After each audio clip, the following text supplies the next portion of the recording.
What if the sands of Egypt, even in the brilliance of 1500 BC, are whispering about something they themselves no longer remember? The monuments look confident. The dynasties appear certain. Yet there is a quiet tremor beneath their foundations, an absence that feels older than all the stone. Knowledge that should have had a beginning seems to rise fully formed, as if inherited from a past no one recorded. And before you let your body fall completely into this softness, take a tiny moment to like the video and subscribe, but only if something in this story makes you want to stay a little longer. And if you feel comfortable, share your place and your hour. I'm always curious about the small points of light drifting with us through the night. The contradiction becomes sharper when one looks at Egypt in 1500 BC, not as a flourishing empire, but as a civilization that behaves as if it is remembering rather than inventing. It stands at the peak of the 18th dynasty. Thebes hums with a confidence found nowhere else in the world at that moment. Hatshepsut's mortuary terraces rise in perfect rhythm with the desert cliffs. Obelisks shoot skyward, cut from granite that modern engineers puzzle over. Tombs plunge into the earth with corridors mapped like constellations. And yet beneath this display of mastery lies an odd, persistent silence. Nothing in the archaeological record fully explains how such knowledge matured. Egyptologists have long noticed the jumps, not impossible, not magical, but unsettling in their abruptness.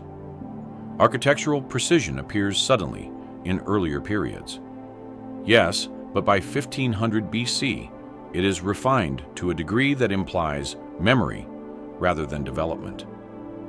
The shift into the New Kingdom is framed as a rebirth after the Hyksos period. Yet the techniques and symbol systems that bloom here feel as though they belong to a lineage older than the dynasties themselves. The precision of Hatshepsut's obelisks, for instance, does not look like something rediscovered after foreign rule.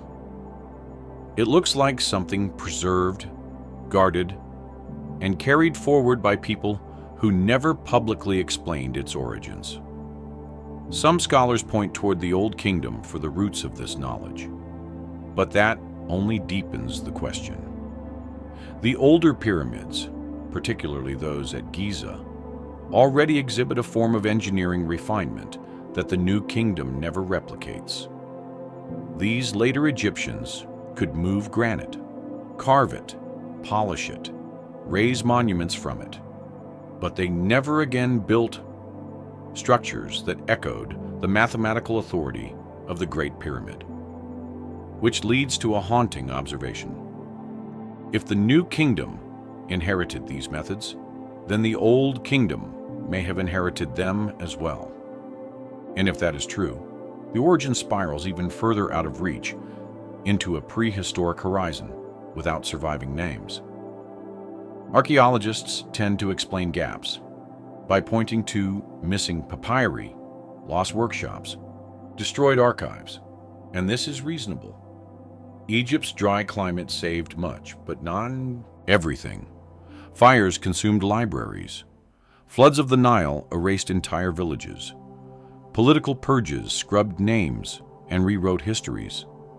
The phenomenon of damnatio memoriale, often discussed in Roman terms, existed here too. Kings erased predecessors. Priests buried rival cults. Dynasties reshaped the memory of earlier ages. In such a landscape, missing explanations are not surprising. But the silence around the origins of certain techniques feels too complete, like a door closed long before the 18th dynasty arose. Consider the polishing of granite obelisks to near mirror finish, an achievement that puzzles modern stoneworkers. Consider the alignment of temples with solar axes that require long-term astronomical observation. Consider acoustic features of ritual chambers that modern arco-acoustic studies picked up, suggesting intentional sonic design. These are not casual innovations. They reflect a relationship with stone, sound, light, and orientation that seems rooted in a worldview already mature by the time it enters the written record. The Egyptians themselves hint at this when they speak of the first time, the Zepi, an age when the gods established order and taught humanity the shapes of the world. Egyptologists interpret this symbolically as a mythic narrative of creation. Yet even as metaphor, it implies a self-understanding. The Egyptians did not believe they had invented their culture. They believed they were stewards of something older. The 18th dynasty priests, especially those at Kerak, treated their rituals as restorations, not innovations. Restoration only makes sense when something has been lost. And so the question grows heavier. What was lost and when? Geological studies show that the Nile has shifted courses dramatically across thousands of years, burying settlements beneath me of sediment. Excavations reveal older strata, whose surfaces bear erosion, unlike anything produced in later periods. There are sites, fragments, foundations, weathered blocks whose dating remains debated precisely because they don't align cleanly with Egypt's known chronology. Even conservative scholars admit gaps, though they lean toward natural explanations. Others suggest episodes of climatic upheaval long before 1500 BC, drying phases, floods, or even wider global disruptions may have erased entire cultural stages, leaving only hints absorbed into later dynasties.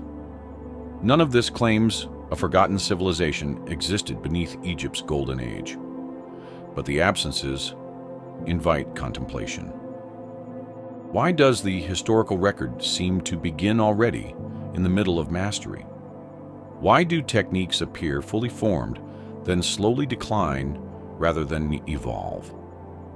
Why do religious texts describe cycles of destruction and renewal with such insistence, as though remembering rather than imagining? As Egypt in 1500 BC flourished outwardly, perhaps its truest story flowed in the undercurrents, in murmurs of a knowledge inherited without explanation, in symbols whose origins even priests could no longer articulate, in architectural habits that feel more like ritual imitation than fresh invention. These hints flicker like distant stars whose light still reaches us long after the stars themselves have died. And somewhere under the edges of Thebes, beneath terraces and tombs, beneath the triumphant confidence of an empire awakening, lies the faint outline of something older, a pattern erased, but not entirely gone. A memory that presses upward through the sand without revealing its full face. And the listener is left wondering whether Egypt's greatness was not the start of a story, but the last echo of one already fading, carrying forward a knowledge whose original keepers vanished long before the Pharaohs claimed the land. If so, what part of that memory is still buried, waiting for the next shift of sand to uncover it? There is a quiet peculiarity in the rise of Thebes, something that rarely surfaces in textbooks, yet lingers in the archaeology like a shadow that has not learned how to dissolve. When Egypt reached its height around 1500 BC, Thebes appeared not just as a capital, but as a memory system, layered, reworked, resurfaced again and again, as though every dynasty kept trying to speak to something older buried beneath the city. And when one notices how often later builders dug into foundations that did not match their own architectural rhythm, a faint question stirs. Who shaped the earliest bones of Thebes long before it became an imperial heart. The ground itself seems hesitant to reveal its full story. Excavations across the western bank, from the foothills near the Valley of the Kings to the terrace spaces around Dur el-Bahari, have uncovered structures that do not align neatly with New Kingdom methods. Some walls diverge slightly in orientation from later constructions. Some blocks bear weathering that suggests exposure long before the 18th dynasty ever existed. Scholars typically explain this through rebuilding, repurposing, and the Egyptian practice of layering sacred sites upon earlier sacred sites. And while those explanations hold weight, they do not fully address the sensation that the earliest phases of Thebes feel detached from the historical sequence we possess. This sensation deepens when considering the city's sudden expansion.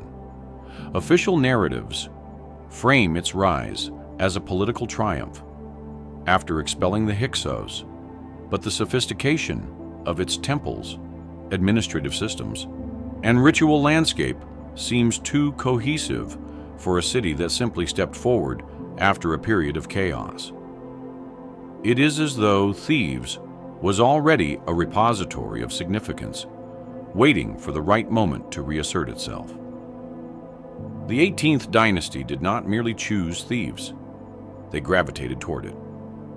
Perhaps because its foundations whispered promises they could not resist.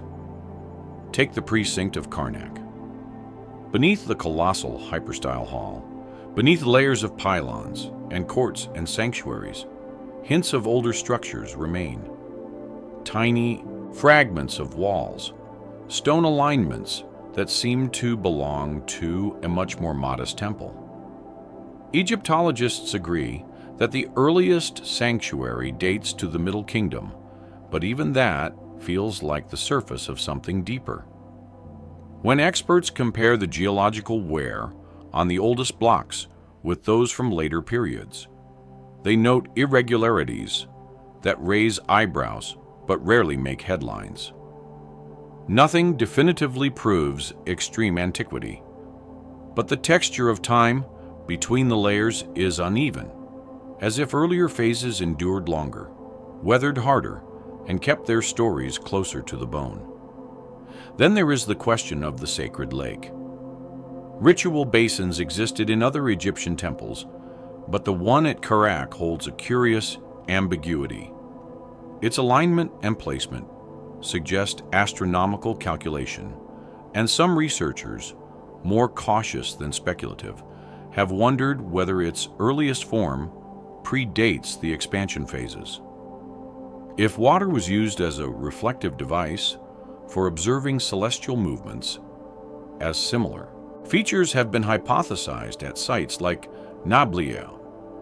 Then the conceptual roots of Karnak may reach far beyond the New Kingdom worldview.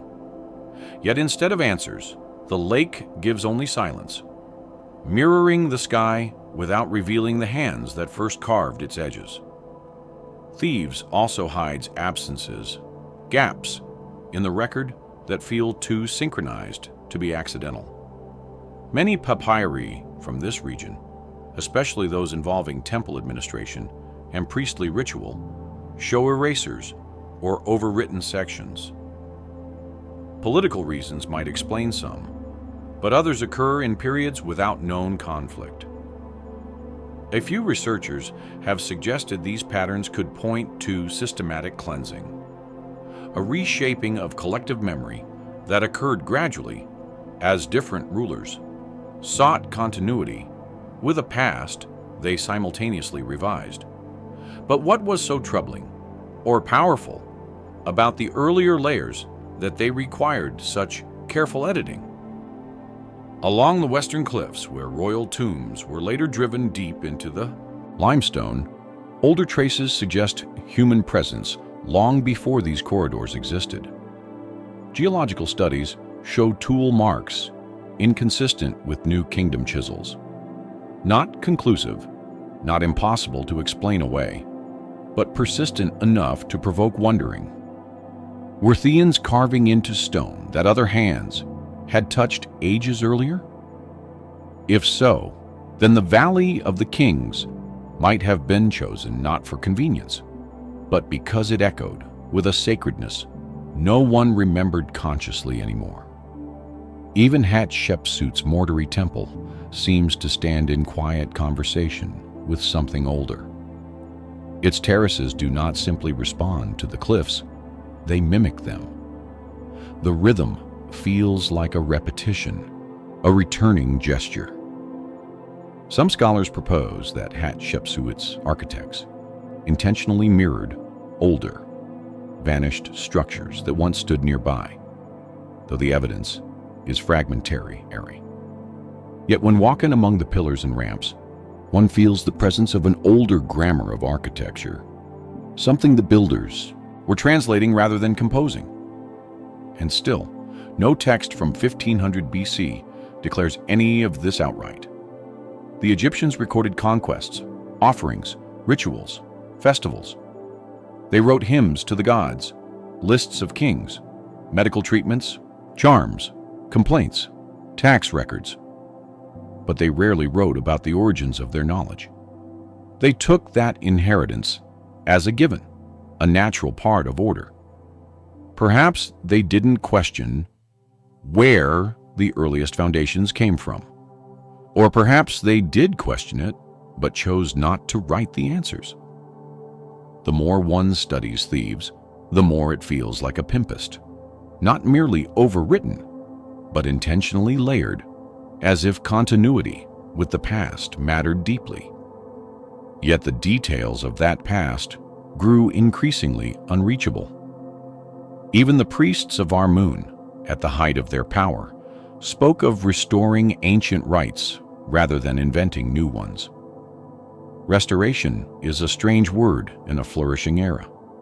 It implies a memory that had faded, a pattern that needed to be reclaimed.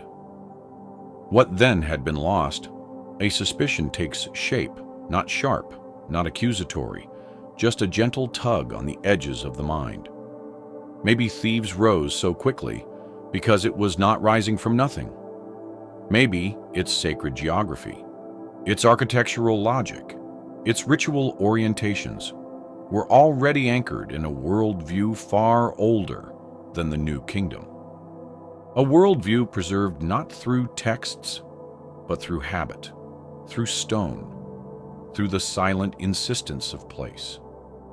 And as the night deepens around this thought, another question slips quietly into place, fragile and unresolved. If the earliest layers of Thebes belong to a memory older than history, then what remains hidden beneath its foundations, waiting for the right eyes or the right moment to come back into view? Hatshepsut's reign is often described with polished certainty, as though history knows exactly how a woman rose to rule Egypt at its height. Yet when one looks closer, the edges of that certainty blur. In a softer, stranger question begins to surface. Why does her era feel less like a bold experiment and more like an attempt to retrieve something half forgotten? Her monuments do not shout innovation. They murmur continuity, imitation, alignment with patterns whose origins lie out of reach. And the more her story unfolds, the more one senses that her greatest achievement may not have been expansion or prosperity, but remembering her mortuary temple at Deir el-Bahari embodies this feeling with uncanny precision. It is unlike anything else in the New Kingdom, not simply because of its elegance, but because of the silence embedded in its geometry. 3 terraces rise toward the cliff face with rhythmic calm, as if they are coaxing the mountain to reveal whatever story it has held since long before her coronation. The structure feels less built than uncovered, as though the desert had been gently brushed aside to reveal a blueprint that already existed. Archaeologists have noted that earlier Middle Kingdom structures occupy nearby ground, but some stones around the lowest terrace show were inconsistent with those known phases. Nothing definitive, nothing sensational, just enough abrasion, enough irregularity to evoke age beyond the expected timeline. This temple also pushes the question of influence. Architects credit cinema for its design, but even he seems to have been working within constraints he did not invent. The alignment with the winter solstice sunrise, an event causing sunlight to thread through specific halls, suggests astronomical precision preserved across eras. And while Egyptians commonly aligned sacred spaces to solar events, the exactness of this event at Dar el-Bahari feels less like a flourish and more like obedience to a template whose logic predates the New Kingdom mindset. Scholars rarely say this aloud, but the temple gives an impression of remembering a structure that no longer exists. The reliefs inside only strengthen this impression. The famous scenes of the expedition to Punt depict incense trees, exotic animals, and architectural forms that spark debates even today. Some historians rid the Punt voyage as political propaganda, but others see it as something older, a revival of long dormant trade routes, perhaps preserved through priestly memory.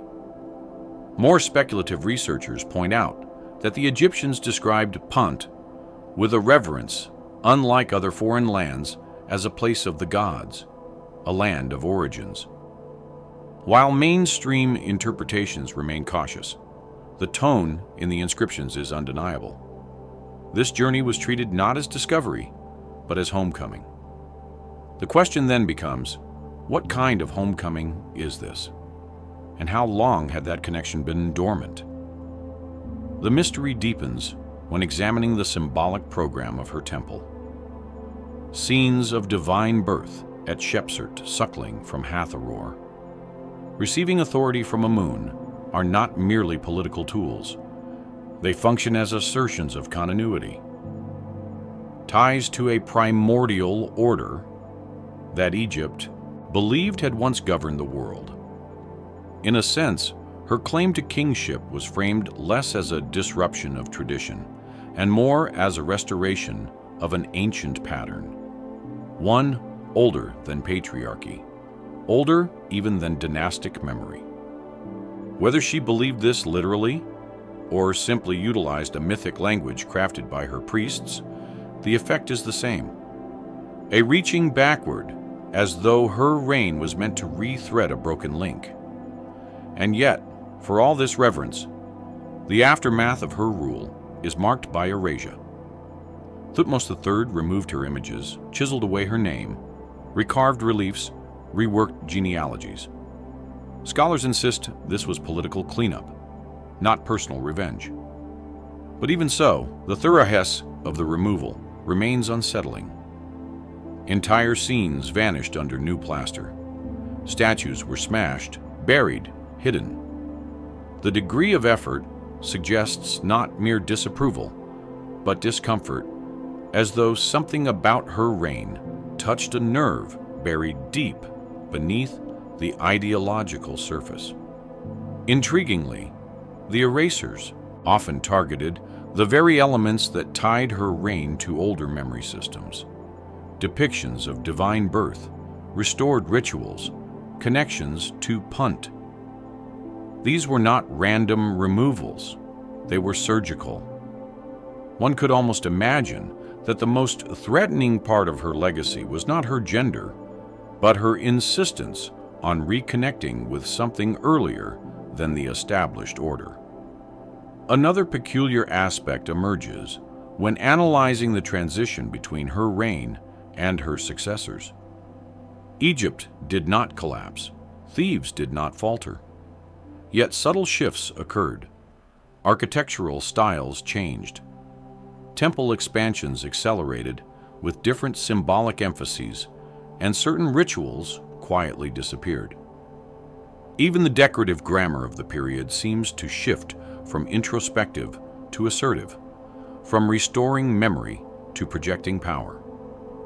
It is as if a thread she had tried to follow was deliberately set aside. Whether this was because her efforts were deemed misaligned, or because they risked unearthing something too disruptive, remains unanswered. Modern excavations have only complicated the picture.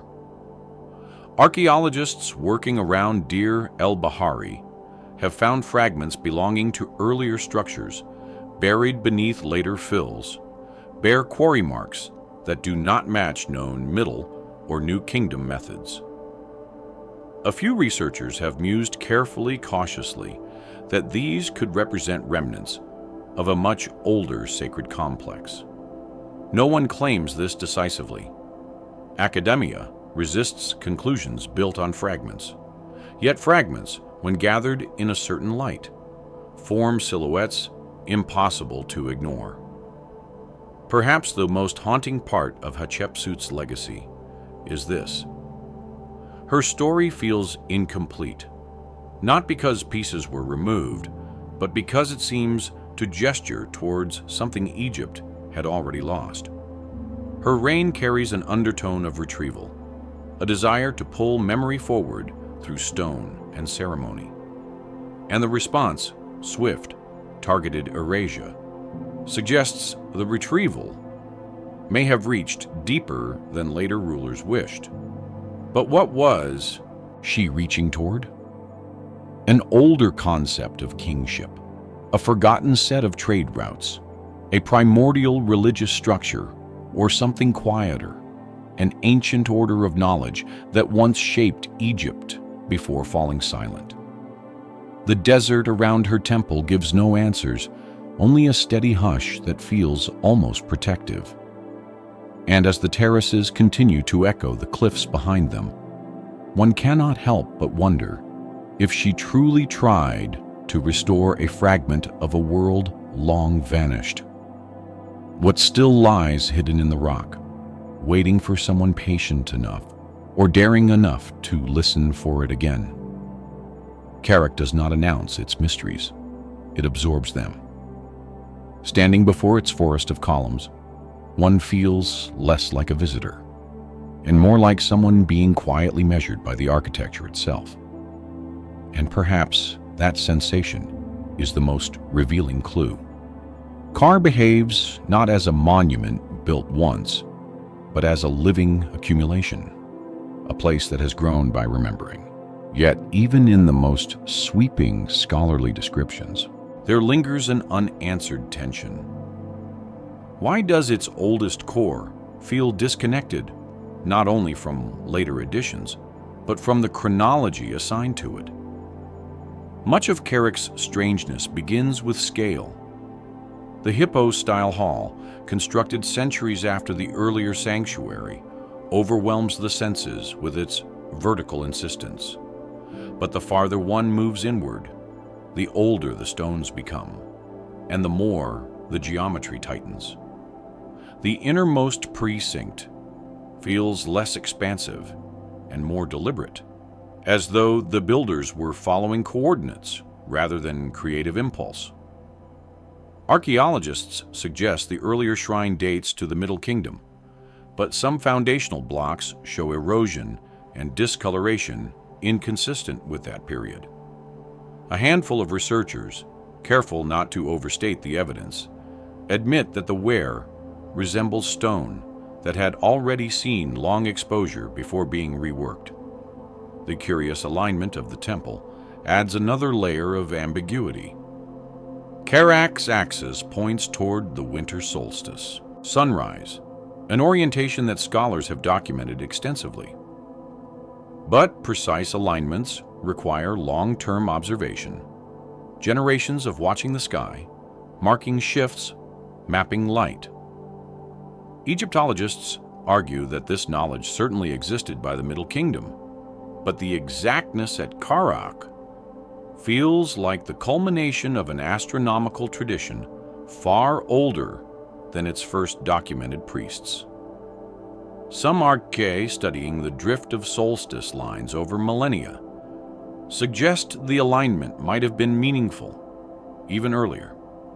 A possibility, not a certainty, but one that opens a door within the temple. Acoustics offer another hint. Modern archaeoacoustic studies have shown that certain chambers amplify specific frequencies in ways that seem to engineered to be accidental. Priests chanting in the sanctuaries would have heard their voices bloom, deepen, transform. These effects can be produced by chance, but the recurrence of such acoustically responsive shapes across multiple sacred sites suggests a pattern, a tradition that the Egyptians mastered but perhaps did not originate. It is this sense of inherited knowledge, so deeply embedded it becomes invisible, that makes Kerak feel like a palimpsest rather than a strictly chronological structure. The walls, too, complicate the narrative. Inscriptions from different eras overlap like layers of sediment. Some scenes erase older ones. Others incorporate fragments. Certain blocks bear traces of earlier carvings, chiseled away before new reliefs were added. While this practice of reusing stone was common, the density of such recarvings at Kerak suggests a deeper tension. Did each dynasty rewrite the temple to align with its ideology? Or with a priest protecting something older by continually adapting its outer expression? One of the most evocative mysteries sits slightly apart from the central sanctuary, the so-called Botanical Garden, reliefs carved during the reign of Thutmose III. Scholars note the remarkable detail: plants, animals, and foreign species recorded with scientific clarity. These reliefs often appear in discussions of Egyptian natural history. Yet their placement within Karnak raises a subtler question. Why would a temple primarily devoted to Amun host an ethnobotanical catalog? Some researchers propose that these images represent a ritual archive echoes of an earlier tradition in which temples preserved environmental knowledge. If so, Karnak may have inherited a role whose origins reach beyond even the Middle Kingdom. Deeper below, beneath the layers accessible to the public, lie traces of earlier construction phases revealed only through limited excavations and ground-penetrating surveys. Objects found in these depths, pottery fragments, stone chips, remnants of older floors, do not align neatly with a known chronology of temple expansions. Most scholars offer cautious interpretations: construction debris, fill, or remnants of earlier shrines, replaced by later architects. And yet, when viewed collectively, these fragments carry a subtle weight, as though belonging to a chapter of Kerak's history no longer preserved in writing. The sacred lake, calm and reflective, hides its own ambiguity. Its size and shape suggest ritual use. Yet the precision of its placement has led some researchers to explore astronomical possibilities. If its earliest form existed before major expansions, it might have served as a mirror for observing the sky, a practice with ancient roots attested in other regions. While this remains speculative, the idea underscores a recurring theme. Karnak may house layers of knowledge that became ritual long after their original purposes faded.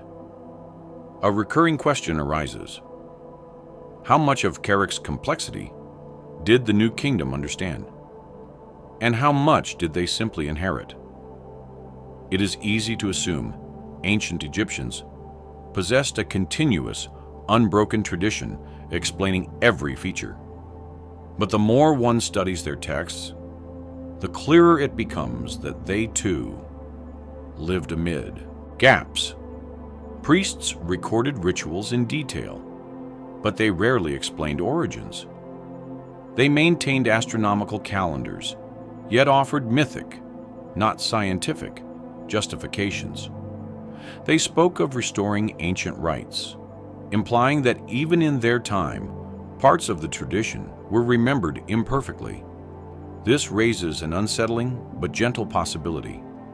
Perhaps the Pharaohs, who expanded Karnak, were not the architects of a grand design, but its caretakers.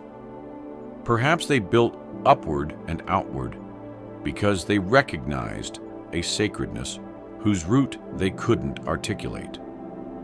And if that root belonged to an era before written history, then every stone added afterward becomes an act of preservation rather than invention.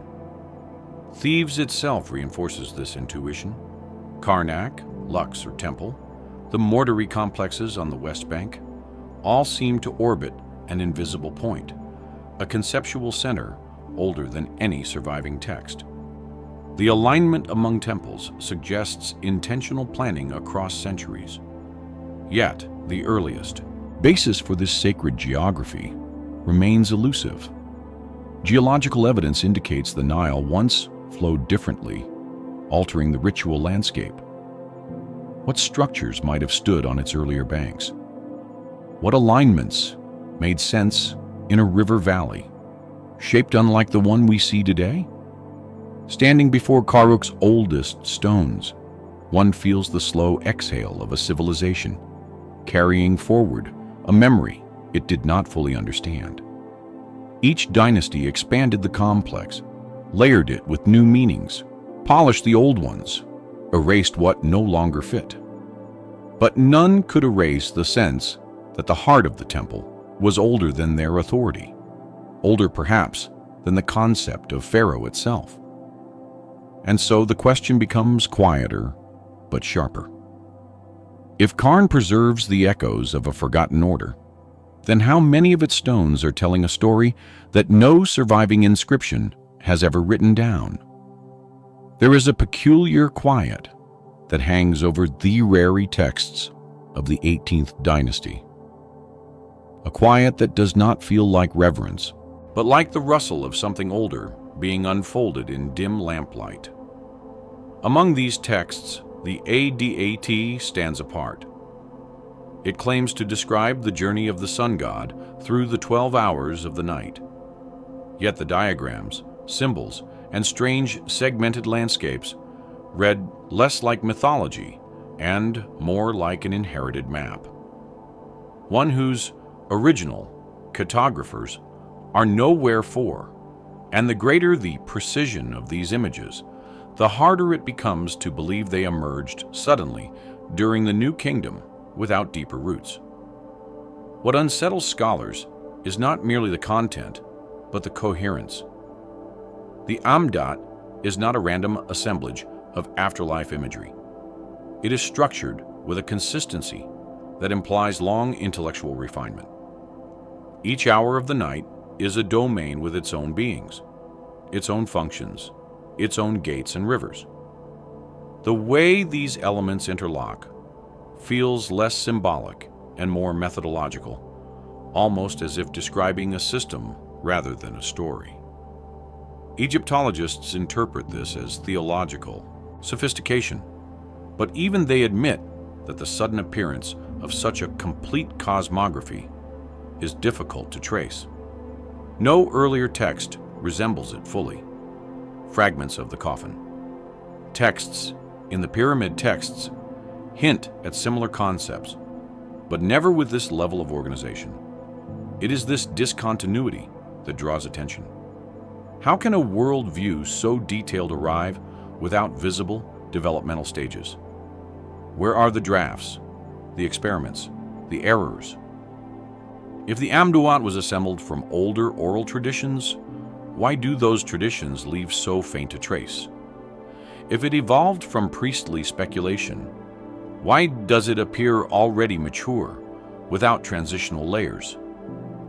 And why does the imagery feel so technical, so carefully measured, as though each realm was plotted with rules that later scribes simply recorded? The geography of the underworld depicted in the Amdawat is equally strange. Scholars describe it as symbolic representations of psychological or ritual processes, yet some of its diagrams resemble topographic renderings, enclosed caverns, sinuous waterways, chambers arranged in sequence. Certain passages describe beings whose roles resemble functions within a system of transformation rather than mythic personalities. One scene depicts a serpent encircling a sealed space, its coils functioning like protective boundaries. In another, the sun god encounters a group of figures who measure time, depicted with an oddly meticulous consistency across versions.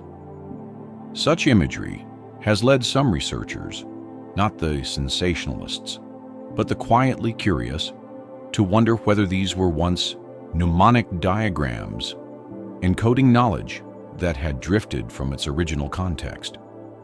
Similar questions arise in the Valley of the Kings, where these texts appear for the first time.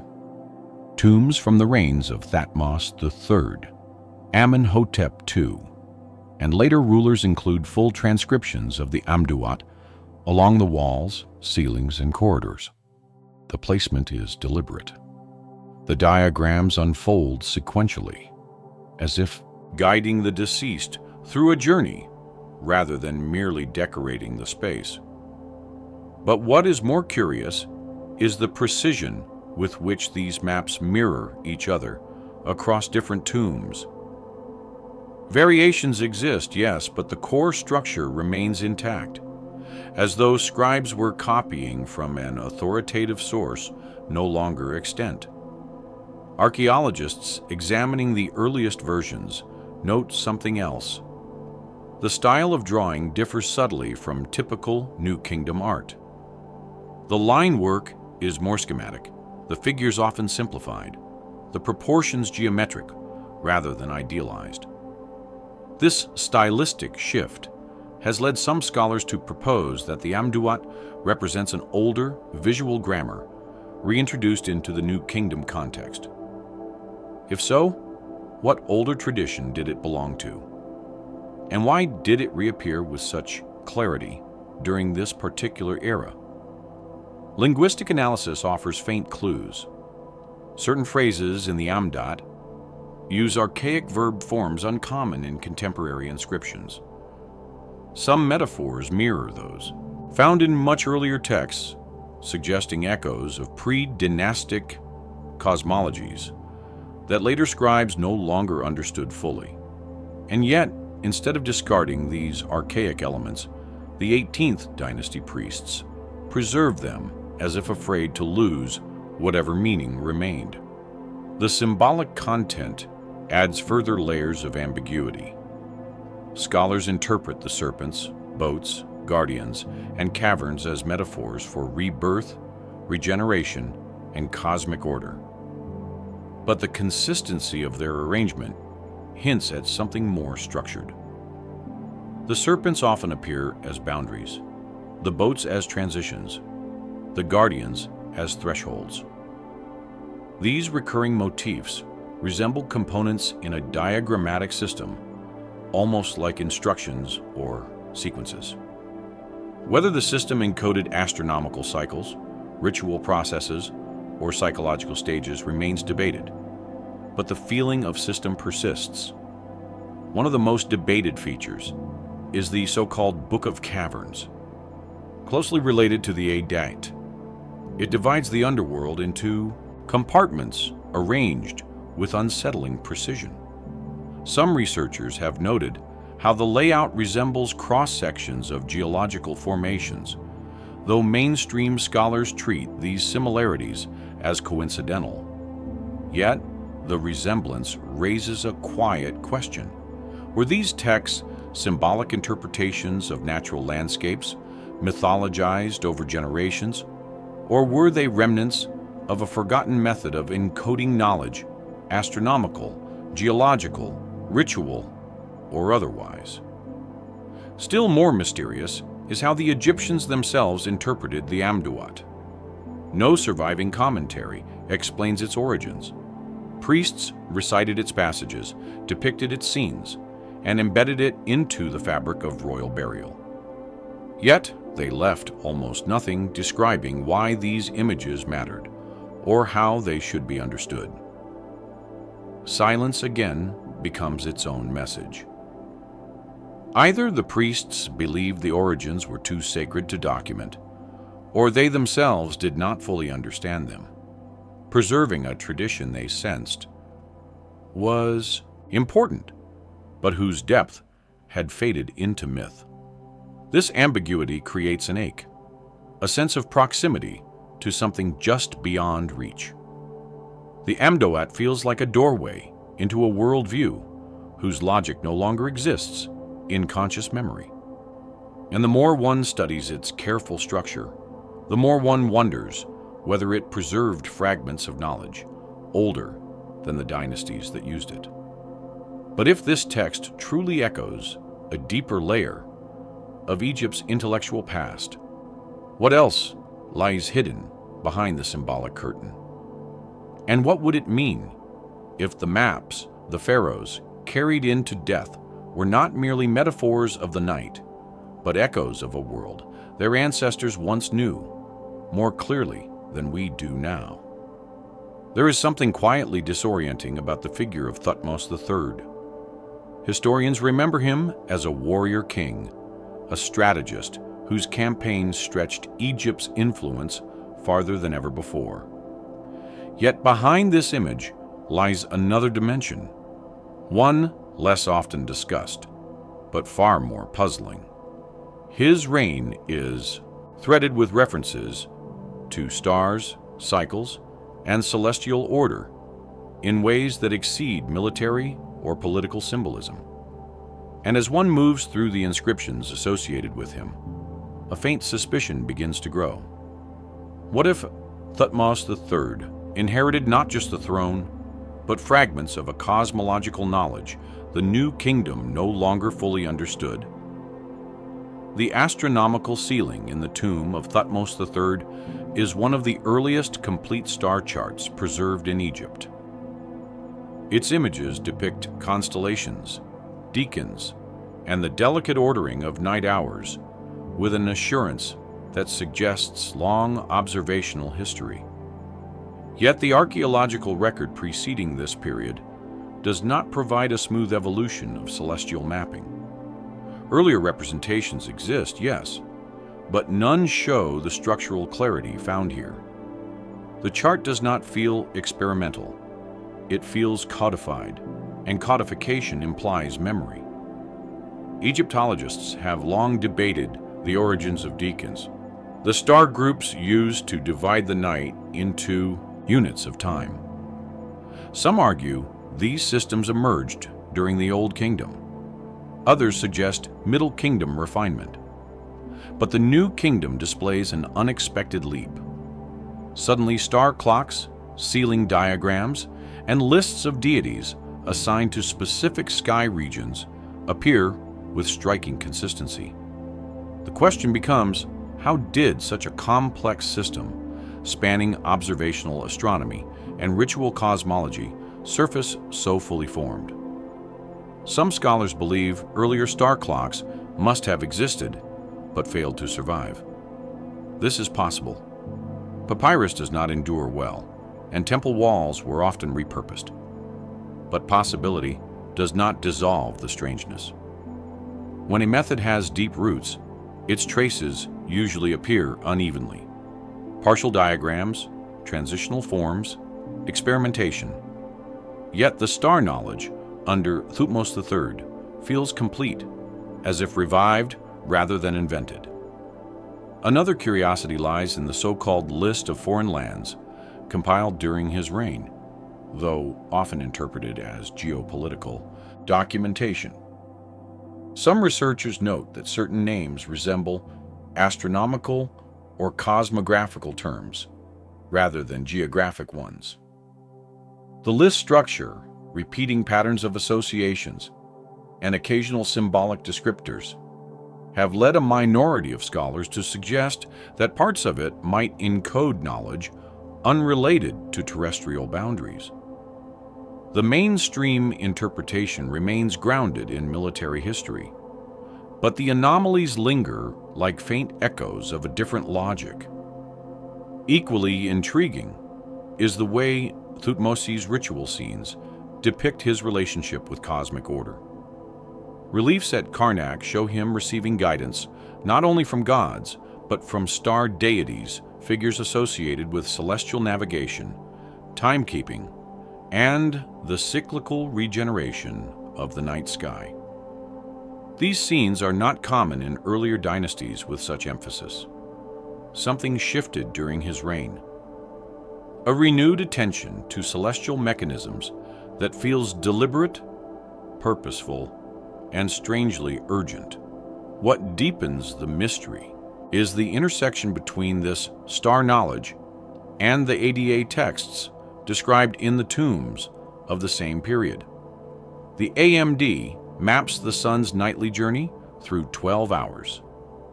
The astronomical ceilings map the stars that guide or accompany this journey.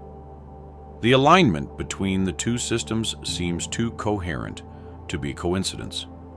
Yet no text explains how they were integrated or when this integration began. The priests continued these traditions faithfully, but their writings suggest preservation rather than authorship. Some archaeologists have proposed that astronomical knowledge may have been stored in temple archives, the so-called House of Life, centers of learning attached to major temples. But almost nothing survives from these archives.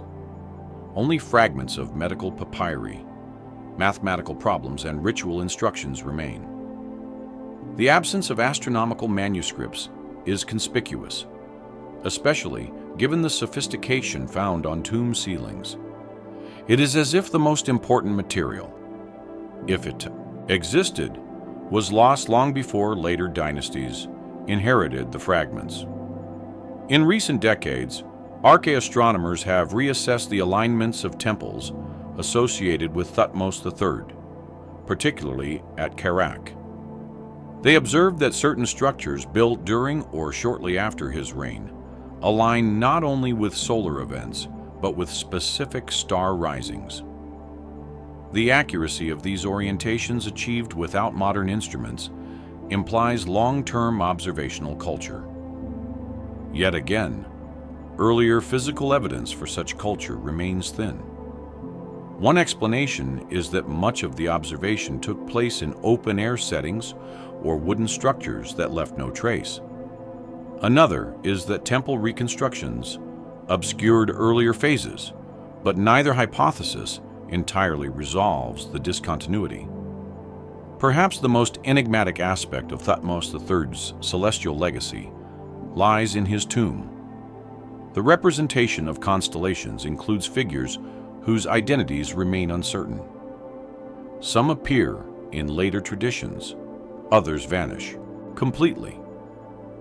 Certain star patterns depicted in his ceiling do not correspond neatly to visible constellations today, leading researchers to propose shifts in interpretation or precessional changes. Yet the precision with which they are placed suggests deliberate design, not decorative improvisation. One set of symbols, enigmatic circles containing star-like points, has been variously interpreted as deacons, hours, or even schematic markers of cyclical processes. Their repetition across the tomb's chambers appears purposeful, but their deeper meaning is lost. The scribes copied faithfully what they didn't necessarily comprehend. This sense of copying without understanding deepens when comparing later astronomical ceilings from the Ramesside period. The structure remains similar, but stylistic and conceptual variations appear. Small distortions, reinterpretations, uncertainties. It is as if the tradition was preserved through inertia, its original logic fading slowly while its forms endured. The earliest versions, including those of Thutmose III, seem closest to a source no longer accessible. And so the presence of star knowledge in the 18th dynasty becomes a quiet contradiction.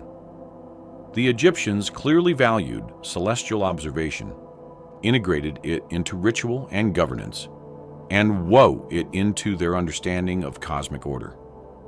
But the origins of their most refined system remain concealed, appearing suddenly in full bloom without a clear root.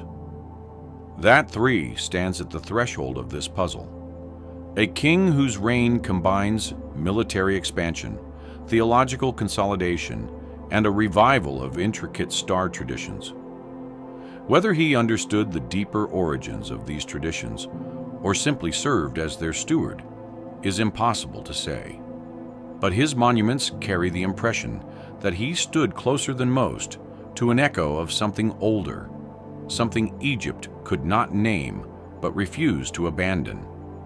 And if the night sky recorded by his priest was not merely symbolic, but a remnant of a forgotten intellectual horizon, then what else in his reign might point to a knowledge inherited from hands no one remembers?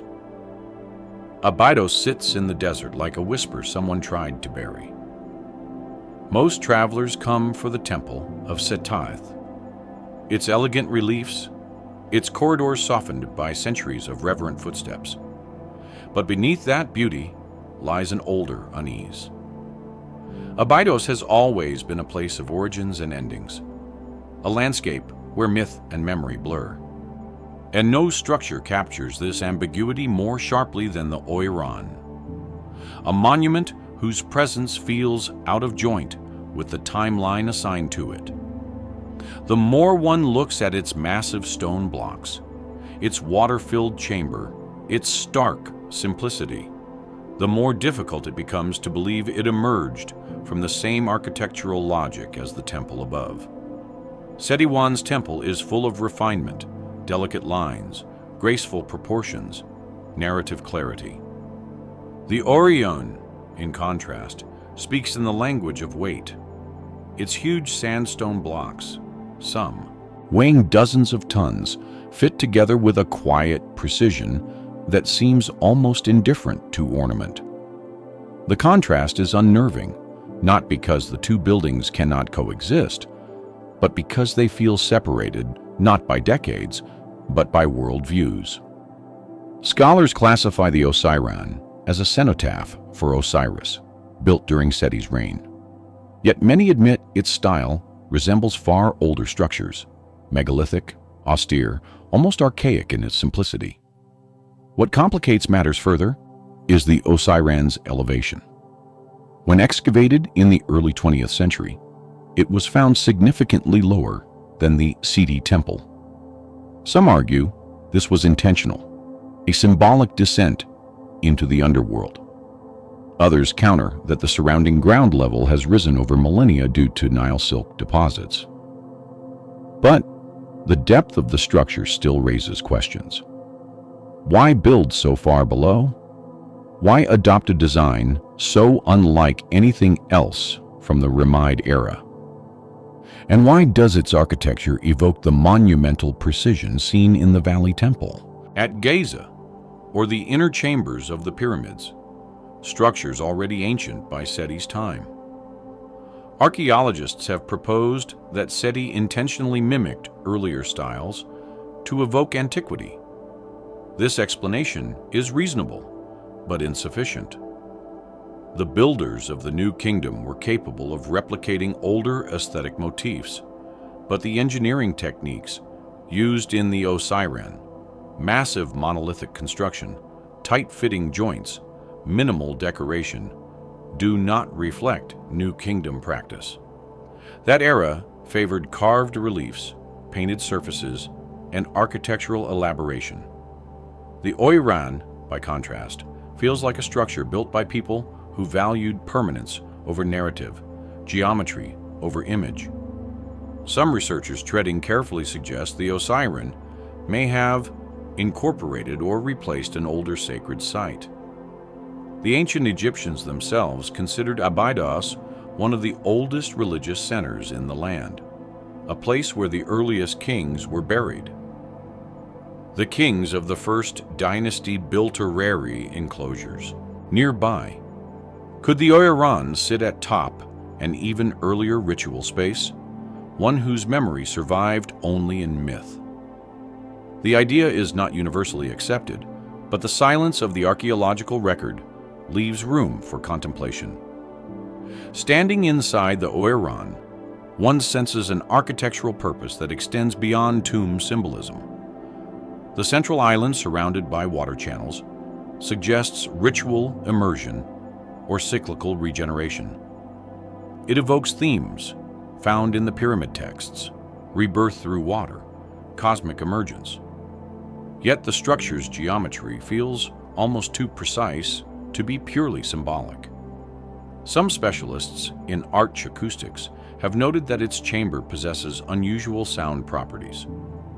Voices resonate in ways that amplify low frequencies. This might be accidental. It might also reflect an older understanding of how sound interacts with massive stone surfaces. The water that fills the Oiran today complicates interpretation. Some believe it reflects the original design, mirroring the subterranean waters of the primeval mound in Egyptian cosmology. Others argue the water table has risen since antiquity, and that the chamber was originally dry. Both arguments have merits, but neither fully resolves the question of how the space was used. If water was intentional, the chamber could have served as a ritual microcosm of creation. If not, its austere design becomes even more enigmatic. The most contentious element is the so-called Abydos helicopter inscription, an overcarving that has fueled speculative interpretations. Scholars have demonstrated convincingly that the shapes result from overlapping hieroglyphs from two separate eras. The phenomenon is well documented elsewhere. Yet beneath this debunking lies a subtler truth. The debate persists largely because Abydos already feels like a place where timelines blur. The overcarving is not evidence of advanced technology. It is evidence of how easily fragments of the past can be misinterpreted when context dissolves. More revealing than the inscription are the erasers in both the Seti Temple and the Osiran. Some reliefs were deliberately chiseled out, others were plastered over. The reasons are unclear.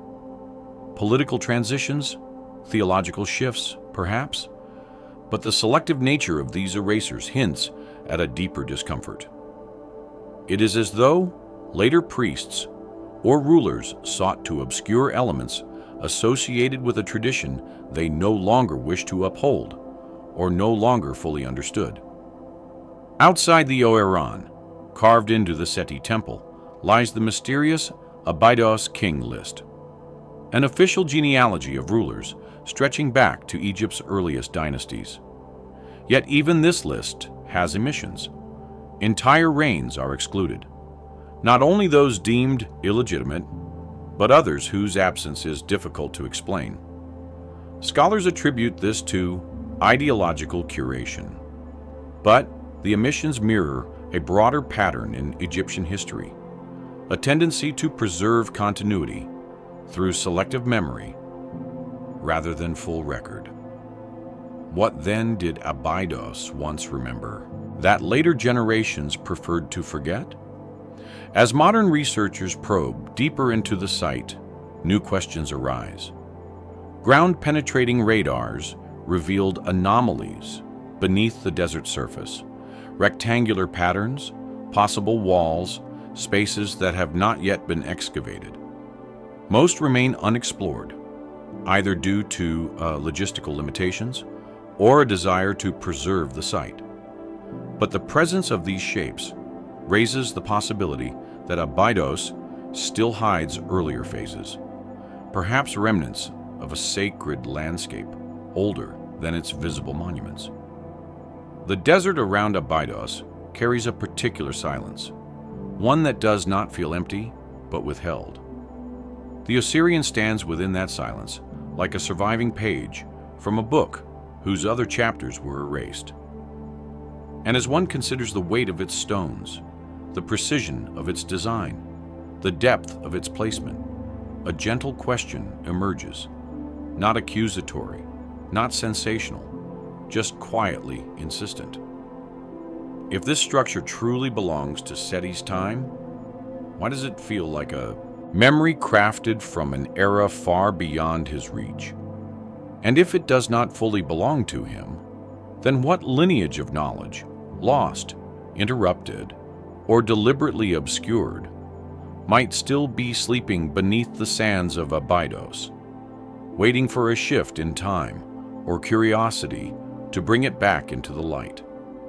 Even among the grandeur of Egypt's monuments, there is a quieter puzzle that persists in the background, one that does not draw crowds the way tombs or temples do, yet carries a weight that unsettles anyone who lingers with it long enough. It lies not in the inscriptions or the mythology, but in the stone itself, enormous, silent, resistant to explanation. The Egyptians of 1500 BC clearly mastered engineering, but certain feats, particularly in granite, suggest a continuity of technique that feels older than the empire that displayed it. And the more closely one examines the unfinished obelisk at Aswan, the colossal monoliths at Luxor, or the polished sarcophagi of Thebes, the more the engineering story starts to fray at its edges. Granite is unforgiving. It is harder than steel, resistant to all but the most deliberate force. Yet throughout Egypt, monuments from multiple eras show a level of precision in cutting, drilling, and shaping granite that modern engineers do not easily replicate using simple tools.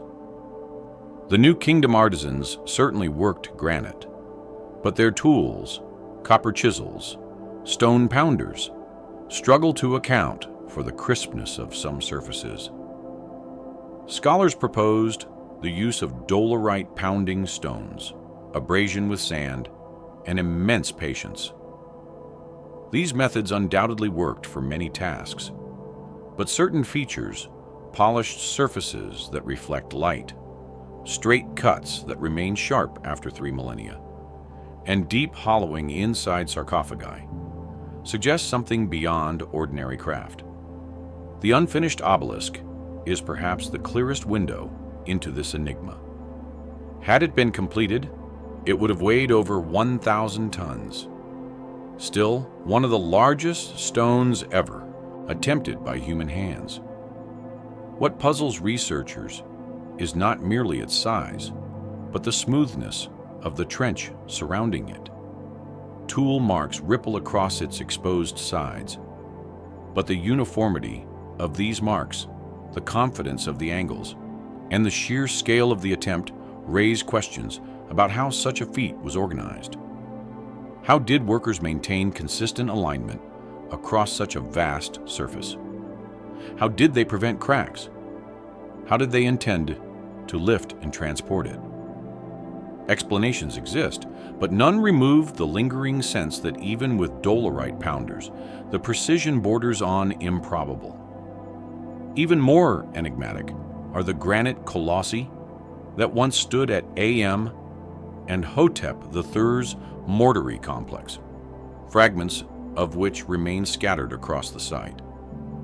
Modern analysis suggests that some of these monoliths were quarried to the south and transported hundreds of kilometers along the Nile.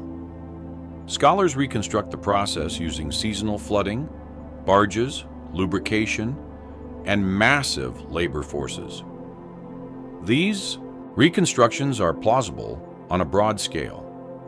Ancient Egyptians were masters of logistics, yet the finer details elude us. How did they stabilize stones, weighing hundreds of tons on barges without internal breakage? How did they place them upright with such precision that they stood for centuries? The surviving fragments whisper of techniques that feel inherited rather than invented. Sarcophagi carved from granite deepen the mystery. Some, like those found in the tombs of the 18th dynasty nobles, are hollowed with smooth interior surfaces that curve gently, showing no signs of hesitation. Achieving this with hand tools would require extraordinary patience and skill. Yet the consistency across multiple examples suggests a method rather than an anomaly. Archaeologists propose abrasion with quartz sand or tubular drilling using copper tools and abrasive slurry. These explanations account for certain features, but not all. The depth and consistency of some cuts, especially in harder types of granite, provoke quiet speculation. How much of this skill belonged to the New Kingdom, and how much was inherited from earlier traditions whose techniques were absorbed but not entirely understood? Some researchers point toward Old Kingdom precedents, granite casing stones, precision-cut blocks, or the beautifully worked inner chambers at Giza. These structures also display engineering refinements that later Egyptians imitated but never surpassed. The New Kingdom reused older monuments frequently, reshaping them, decorating them, or relocating them. Yet in doing so, they sometimes encountered stonework whose quality exceeded their own. Inscriptions describe admiration for earlier craftsmanship, but none explain how it was achieved. The result is a subtle disjunction. Later, Egyptians could work granite competently, even beautifully. But certain masterpieces seem to belong to a different threshold of knowledge. Acoustic studies add yet another layer to this puzzle.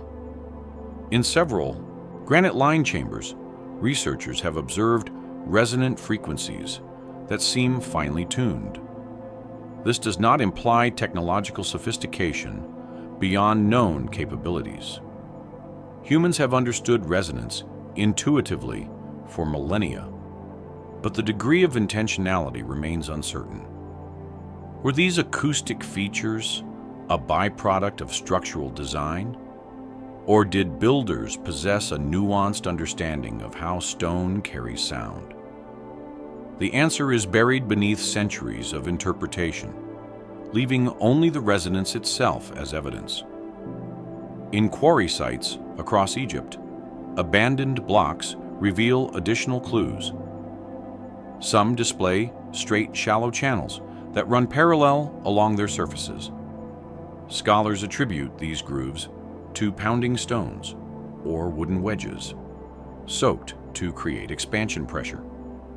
Both methods leave distinctive marks, but certain quarries contain features that do not neatly match either technique. Long, consistent channels that maintain uniform width over meters of distance raise questions about how craftsmen sustained such regularity. It is possible that teams coordinated closely, using measured guidelines and iterative adjustment. But the discipline required hints at a tradition of stonework whose origins predate surviving texts. The Egyptians rarely documented technical methods in detail. Their hieroglyphic records emphasize ritual, mythology, kingship, and cosmic order, concepts that frame their worldview. Practical knowledge, especially in crafts, was often transmitted through apprenticeship rather than writing. Thus, the loss of any link in this chain, whether through political upheaval, climate events, or shifts in religious centralization, could erase entire modes of practice. The Hyksos period, with its fragmentation of Egyptian authority, may have disrupted older knowledge systems more deeply than historical narratives suggest. By the time the 18th dynasty rose to power, they may have inherited techniques stripped of their theoretical foundations. This idea, inheritance without full comprehension, cast a different light on the engineering achievements of the New Kingdom. Perhaps their skill was genuine, but partial, rooted in traditions whose origins stretched back into periods we can no longer access. The unfinished obelisk, the colossal statues, the granite sarcophagi, all may represent the outer edge of what remained, the visible surface of a body of knowledge already fraying beneath the weight of time. Standing in the quarries at Aswan, one can feel this almost physically. The granite cliffs do not speak, but the incomplete surfaces and abandoned attempts suggest moments when the material resisted instruction. The Egyptians pushed against its limits, sometimes succeeding, sometimes failing, always working within a framework. They believed ancient, but perhaps ancient to them meant something even deeper, something they sensed but could no longer name. If granite holds a memory of techniques now lost, then every unfinished surface becomes a question, every polished plane a hint. And as the sun falls across the quiet quarries, a gentle thought arises. What knowledge shaped these stones before history learned how to write its first line? There is a particular tension that settles over the reign of Akhenaten, a tension that does not vanish no matter how many times historians reframe him as visionary, heretic, reformer, or idealist. Something in his era refuses to resolve. To move from the ordered cosmos of earlier dynasties into the stark clarity of a teen worship is to feel a rupture, not loud, but strangely hollow, as though an invisible thread that once linked Egypt to its deeper memory had been quietly severed. And the more closely one examines the fragments left behind, the more the question darkens. Was Akhenaten reacting to something he sensed slipping away? Or was he attempting to obscure something older than even he understood? Amana art is often the first signal that something changed. The elongation of limbs, the softened torsos, the intimate domestic scenes. These have been interpreted variously as symbolic, naturalistic, theological. Yet the stylistic break is more than an aesthetic shift. It feels like a recalibration of the world's proportions, as if the geometry that once shaped Egyptian art had lost its center. The old canon of proportions, used for centuries, is discarded almost instantly during Akhenaten's reign. Scholars propose ideological reasons. Aten's radiance reveals truth directly. Therefore, rigid symbolism is unnecessary. But beneath this argument lies a quieter unease. Why does the abandonment of tradition feel so abrupt, so total, as though the artisans themselves were newly untethered? This sense of rupture deepens when examining the city of Akhetaten, his new capital. It was built swiftly, almost feverishly, a linear city stretching along the Nile in alignment with the rising sun between the horizon cliffs, its boundary stately detail, Akhenaten's devotion to Aten. But they also emphasize something more ambiguous, a promise that the city was to be a place unlike any before it, a threshold between heaven and earth. Yet within this promise lies a shadow. The city lasted barely 2 decades. Its buildings, though carefully planned, did not display the monumental confidence of earlier eras. Instead, they bear an atmosphere of fragility, as though constructed for a momentary purpose. Scholars have debated whether Akhenaten's reforms, with theological innovations or political attempts to diminish the power of the Amun priesthood, Both interpretations hold weight. Yet neither fully explains the peculiar austerity of a tin worship. A tin had no carved form, no mythic narrative, no complex pantheon surrounding him. The god existed as a dais of light, whose rays ended in hands, an image neither fully abstract nor fully literal. This strange, in-between quality has led some researchers to suggest that Akhenaten was grappling with the collapse of an older symbolic structure. If the traditional cosmology layered over millennia no longer felt stable to him, perhaps he turned toward the sun because it was the one phenomenon whose presence required no interpretation. But why did the symbolic structure feel unstable at that moment in history? What changed? The Amarna period coincides with shifting political boundaries, the rise of foreign powers in the Near East, and administrative strains within Egypt. Yet these pressures alone do not account for the depth of religious upheaval. Some Egyptologists propose that the inherited ritual system had grown too convoluted, weighted down by theological accretions. Others suggest that the priests of Amun had become custodians of mysteries whose meanings were already fading.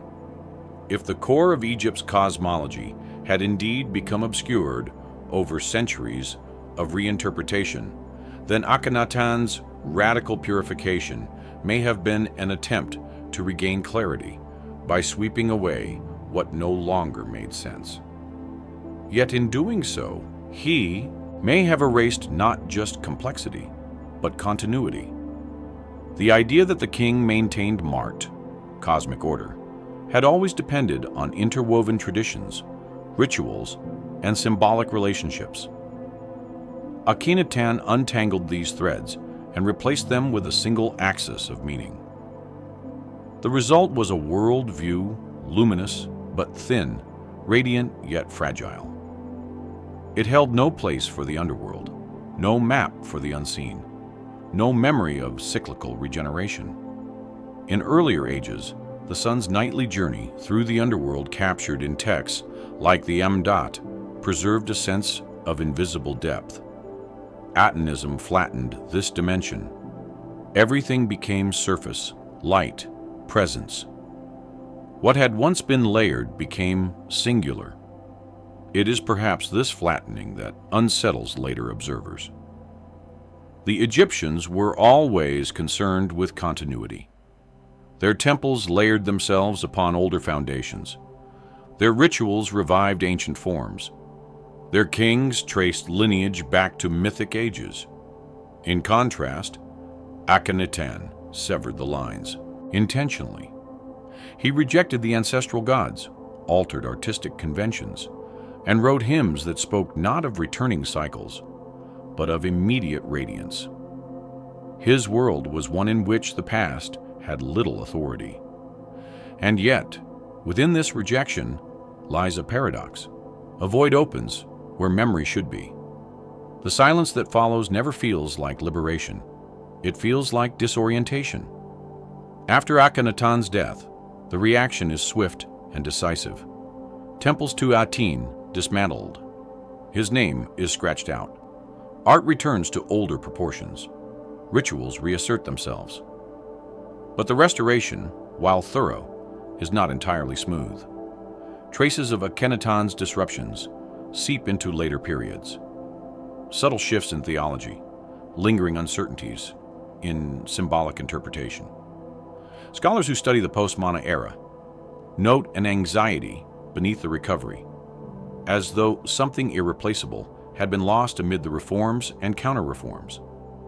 Even Tutankhamun's restoration stele speaks of a world in chaos, of temples that had fallen into neglect, of gods who had turned away. But the stele does not specify what exactly was lost, only that the land had forgotten the order that once sustained it. Modern excavations at Amarna reveal evidence of hurried construction and hurried abandonment. Workshops show signs of experimentation. Tablets found in the administrative quarters. The Amarna letters mention diplomatic tensions, shifting alliances, and appeals from vassal states. These paint a picture of a world in flux. Yet the deeper mystery remains untouched. Why did Akhenaten believe the traditional system could no longer hold Egypt together? What fracture did he perceive that others did not? Some researchers point to subtle cosmological shifts recorded in earlier centuries, changes in star positions due to precession, alterations in ritual calendars, difficulty aligning religious festivals with astronomical events. If priests preserved knowledge from much older eras, then gradual celestial drift might have undermined ancient correspondences. Systems once synchronized with the sky may have begun to feel inaccurate. If this occurred, the authority of inherited cosmology would erode quietly, almost imperceptibly. And when a worldview loses its alignment with the heavens, those sensitive to its dissonance might interpret it as divine withdrawal. Akhenaten may have been such a figure, whether visionary or destabilizing force. He responded to a silence that others were content to ignore. His answer was radical simplification. But simplification can also be erasure. And when the city he built vanished back into the desert, it left behind not only broken walls, but an unresolved tension.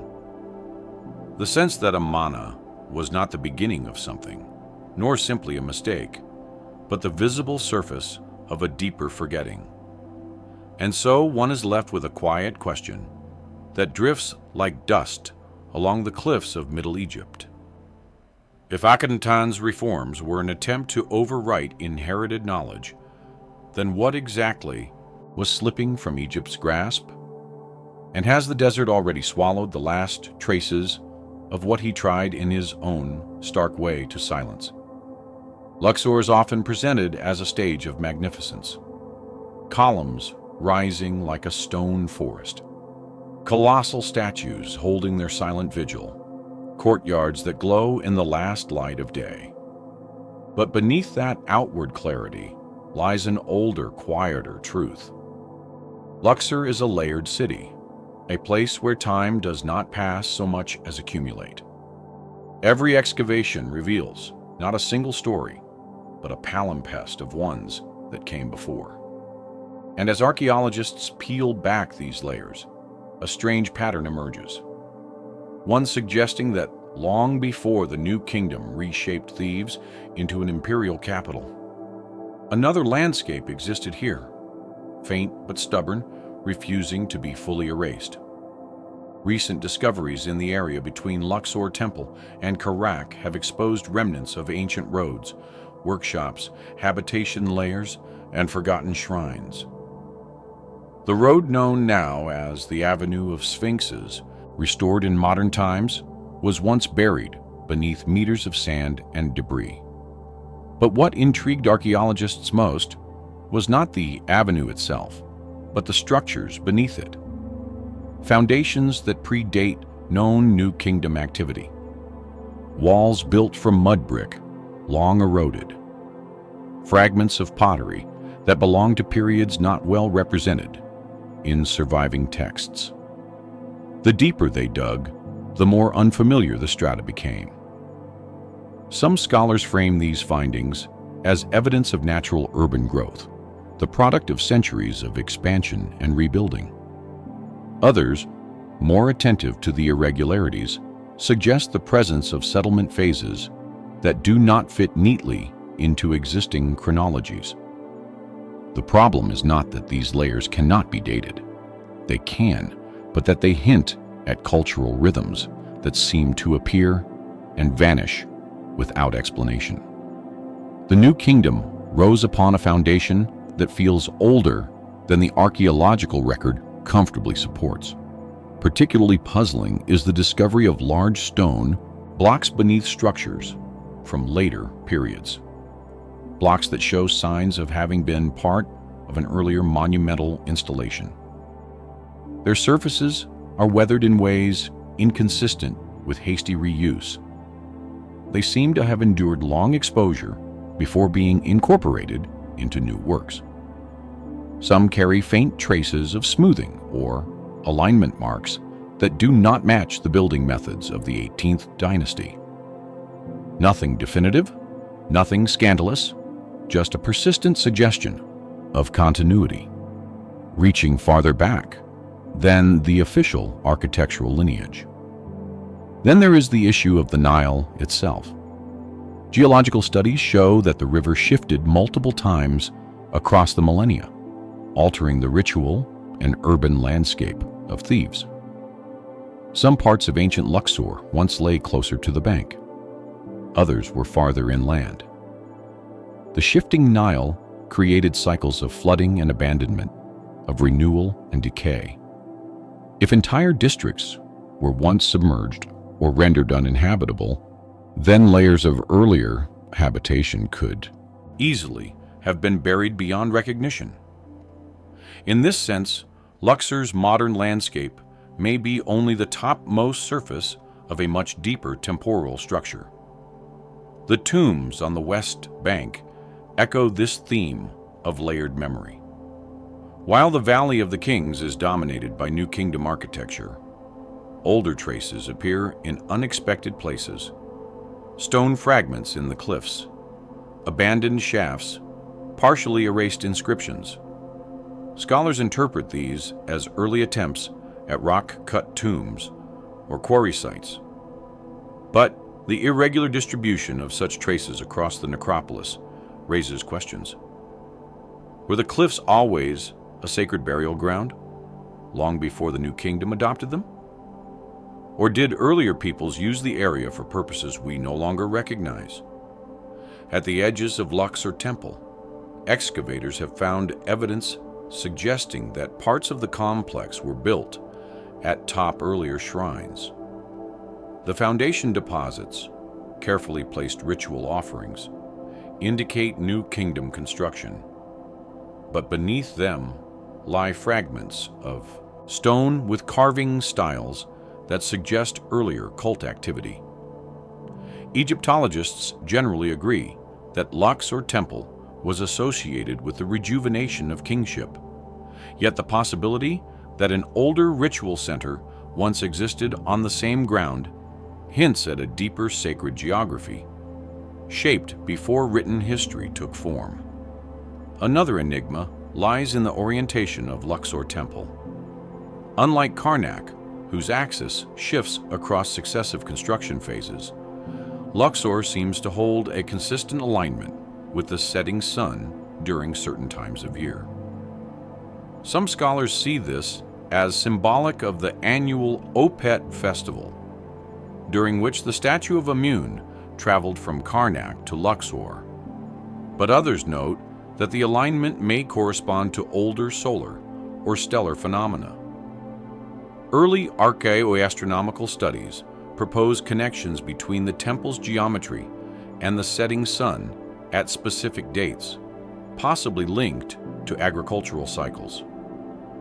But without written confirmation, all interpretations remain tentative. Layered beneath these architectural mysteries are countless smaller fragments, shards of pottery, outlines of forgotten walls, remnants of hearths, tools dulled by centuries underground. Each fragment belongs to someone whose name is lost, someone who lived in a Thebes that no longer appears in inscriptions.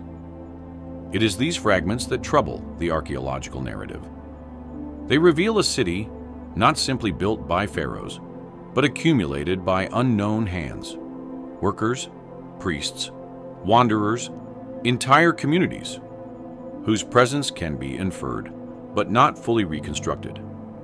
Perhaps the most haunting discovery occurred in recent years when workers restoring the Avenue of Sphinxes uncovered a series of carved stones whose stylistic elements did not fit any known temple in the immediate vicinity. The blocks appear to have been part of a structure dismantled long before the area was repurposed in the New Kingdom. Their precise origin remains uncertain. Some suggest a shrine lost to floodwaters. Others think they belong to an early religious precinct, predating both Karak and Luxor. In either case, they point to the existence of a ceremonial landscape, older than the famous monuments that dominate the modern skyline. Such discoveries lead to a quiet realization. Lux's grandeur is not merely a product of New Kingdom ambition. It is a continuation, perhaps even a reanimation of a sacred geography, whose earliest layers have slipped through the cracks of documentation. The pharaohs built enduring monuments, but they did so atop a foundation shaped by people who left no records, only traces. As one walks through Luxor at dusk, when the stones glow softly and the air thickens with the scent of dust and river water, the silence around these buried layers becomes palpable. The temples and avenues seem to float above an unseen depth, a memory submerged beneath centuries of shifting terrain and shifting belief.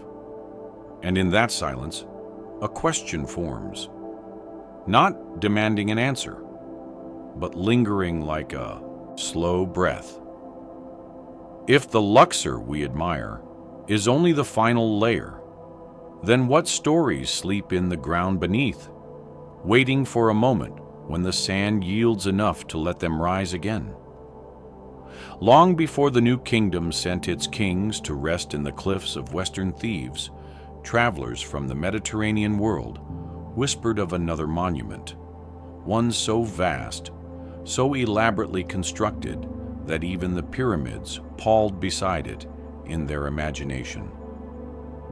Herodotus called it the Labyrinth, a sprawling complex in the Fam Depression, said to contain thousands of chambers both above and below ground. He described it with an awe that seems uncharacteristic for a writer already familiar with Egypt's grandeur. And yet, what unsettles modern researchers is not his description itself, but the faint archaeological traces that suggest the labyrinth was not merely embellishment, but a memory of something that once stood with imposing reality. The site most scholars associate with the labyrinth lies near Hawara, adjacent to the Pyramid of Amenemhat II.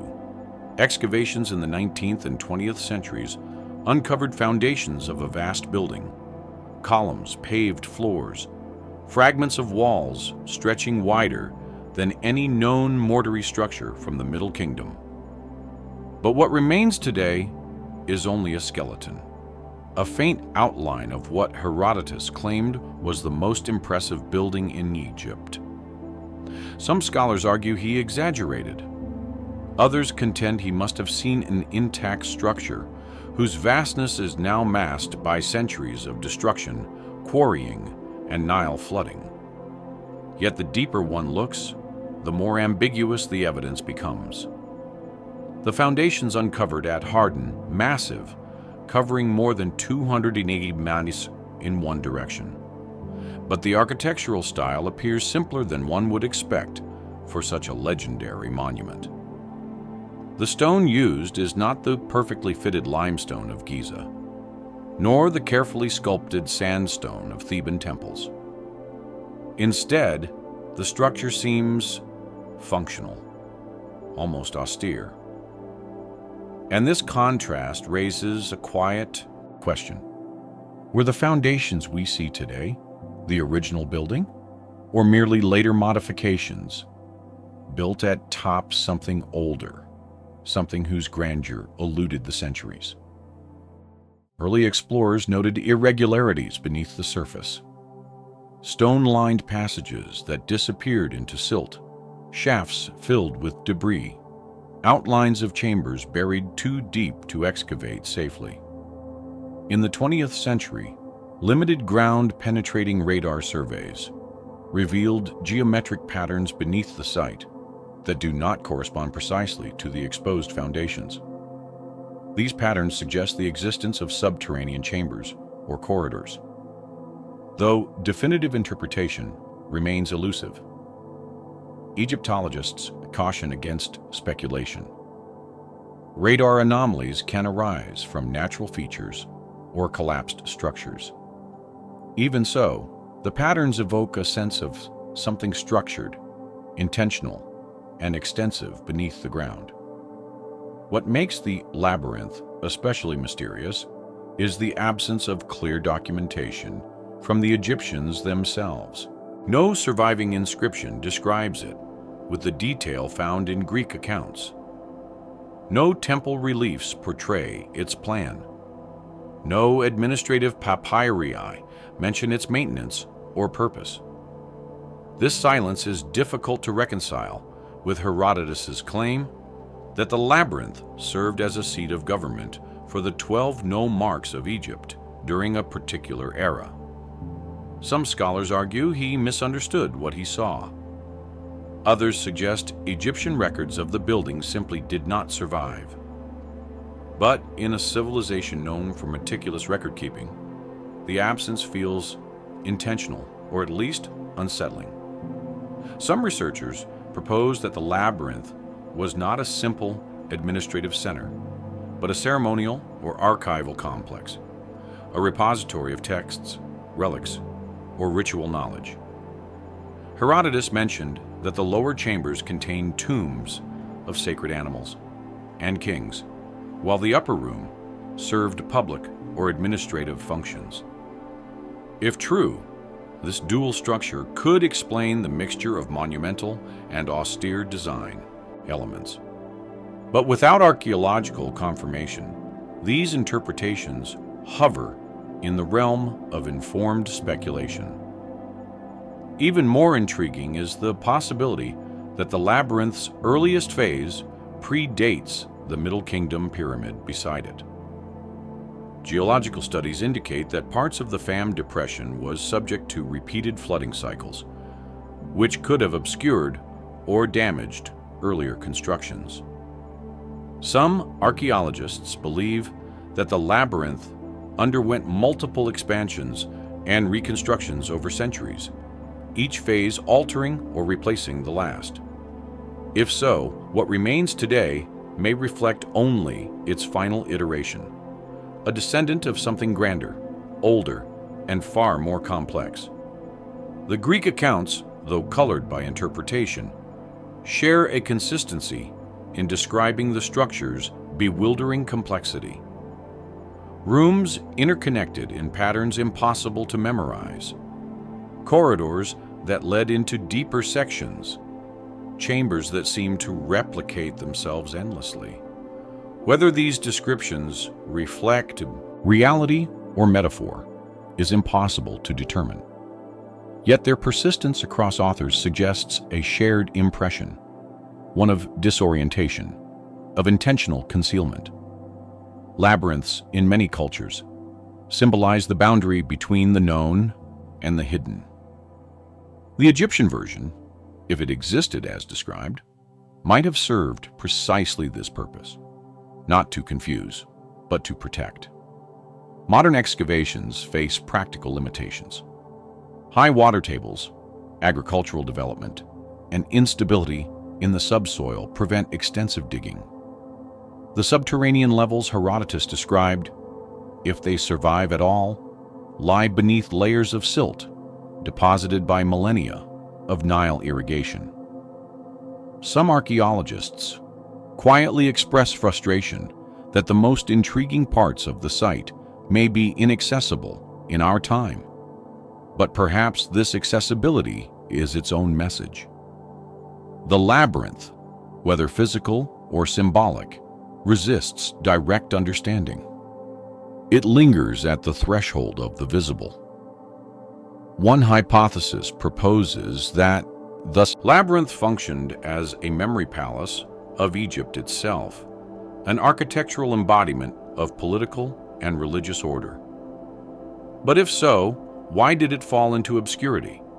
Why did later dynasties ignore or abandon such a monumental complex. Some attribute its disappearance to natural decay, others to shifting political structures. But there remains the possibility, faint but persistent, that the labyrinth preserved a form of knowledge or authority no longer compatible with later ideologies. If the Middle Kingdom saw itself as restoring ancient traditions, the labyrinth might have been part of this restoration, a revival of something inherited from a much older worldview. Yet the silence surrounding it feels heavier than neglect. The Greeks described it vividly. The Egyptians left almost nothing. Was the labyrinth intentionally left unrecorded, its purpose meant to be understood only by its initiates? Or did its memory fade as cosmology shifted, rendering its meaning obsolete? In the fume heat, among the broken stones and faint outlines of walls that no longer lead anywhere, the question lingers like dust. If the labyrinth truly held Egypt's deepest memory, then what happens when a civilization forgets the key to its own archive? And perhaps more unsettling, what trace of that forgotten knowledge still sleeps beneath the silt, waiting for a moment when the earth recedes enough to reveal what it has hidden for so long? Sound is one of the few forces in the ancient world that leaves no physical trace, no inscription, no artifact, no shard of pottery. And yet, among the monuments of Egypt, sound remains strangely alive. Certain chambers respond to a whisper with a gentle tremor. Some corridors carry footsteps like distant thunder. A few stone rooms hum with low frequencies when a voice is cast into them. These effects are subtle, easily dismissed as architectural coincidence. But to linger long enough in such places is to sense something else. The feeling that these spaces were shaped not merely to contain rituals, but to participate in them. And the deeper one listens, the more the stones seem to reveal patterns older than the temples built around them. One of the most studied examples lies within the Temple of Hathor at Dendera. There, a crypt carved deep beneath the temple floor produces an unusual resonance. A single tone, hummed or chanted, seems to expand, filling the chamber with soft vibration. The effect has drawn researchers in archoacoustics who have attempted to analyze the frequency response of the stone. Their findings suggest that the room's dimensions amplify specific harmonics associated with human vocal range. Whether intentional or not remains uncertain, but the precision is unsettling. The chamber's shape is not arbitrary. Its proportions reflect architectural choices consistent across multiple crypts. A similar phenomenon occurs at the Temple of Karnak. In certain sanctuaries, clapping or speaking produces an echo that does not simply return, but widens as though the stone breathes the sound back in a different form. Modern engineers attribute this to material density and chamber geometry. Yet the Egyptians, who often described sound in ritual terms as breath, as life force, as divine utterance, may have understood these effects intuitively, even if they lacked formal mathematical theory. In ritual contexts, the voice of the priest had to travel, had to resonate, had to align with the architecture to create a space of transformation. The buildings themselves may have acted as instruments, but the most mysterious cases are not in decorated temples, but in older, more austere structures. Places like the Valley Temple at Giza, the Osiris at Abydos, and certain chambers within the pyramids. The long granite gallery in the Great Pyramid produces a resonant tone when struck, a soft ringing that lingers in the air longer than expected for stone. Tests conducted by researchers show that the granite beams above the gallery interact in ways that create complex standing waves. These effects may be accidental, but their regularity across a structure of such precision invites deeper reflection. The ozon, with its monolithic architecture, possesses a similar humility towards sound. Its vast sandstone blocks absorb and reflect low frequencies, creating an atmosphere of depth when a voice is cast across the chamber. This resonance feels older than the mythic associations later imposed upon it. It suggests that whoever designed the structure understood how stone could shape experience, not through spectacle, but through vibration. Some scholars argue that these acoustic effects have been exaggerated by modern imagination. After all, any enclosed structure will produce echoes. Any chamber will respond to sound. Yet, this argument overlooks the consistency with which certain Egyptian spaces, particularly those associated with rebirth, transformation, or ritual transition, exhibit acoustical properties that enhance chant and recitation. The Egyptians were not strangers to intentional design. Their knowledge of proportion, alignment, and material behavior appears in every surviving monument. So while no inscription explicitly states that chambers were tuned for resonance, the possibility remains open, like a faint note carried through time. One of the more curious lines of research examines the relationship between sound and hieroglyphs. In Egyptian cosmology, words were not symbolic approximations. They were living forces. The act of speaking was an act of creation. Certain hieroglyphs, like the Ankh, represented not just concepts, but energetic states linked to breath and tone. Ritual texts were recited aloud, often repetitively, to imprint their power onto the world. In such a worldview, a chamber that amplified or deepened sound would not be a trivial byproduct. It would be a partner in the ritual, a vessel that completed the circuit between voice and meaning. This raises an intriguing question. Did some Egyptian architects design spaces with the acoustic qualities of a resonant instrument in mind? Perhaps not mathematically, but experientially. A priest, chanting daily in the same chamber, would quickly notice how certain tones bloom against the stone.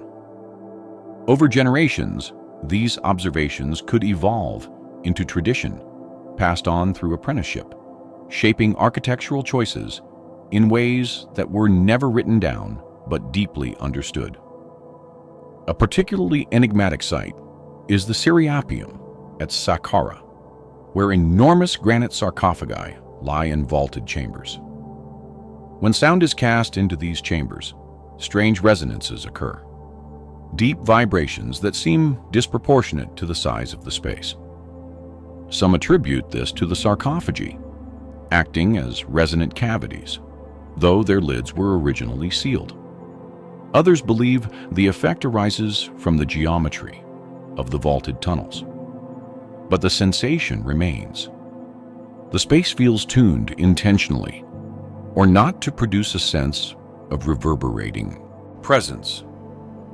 If such acoustic qualities were meaningful, they may have served not merely aesthetic purposes, but cognitive or psychological ones.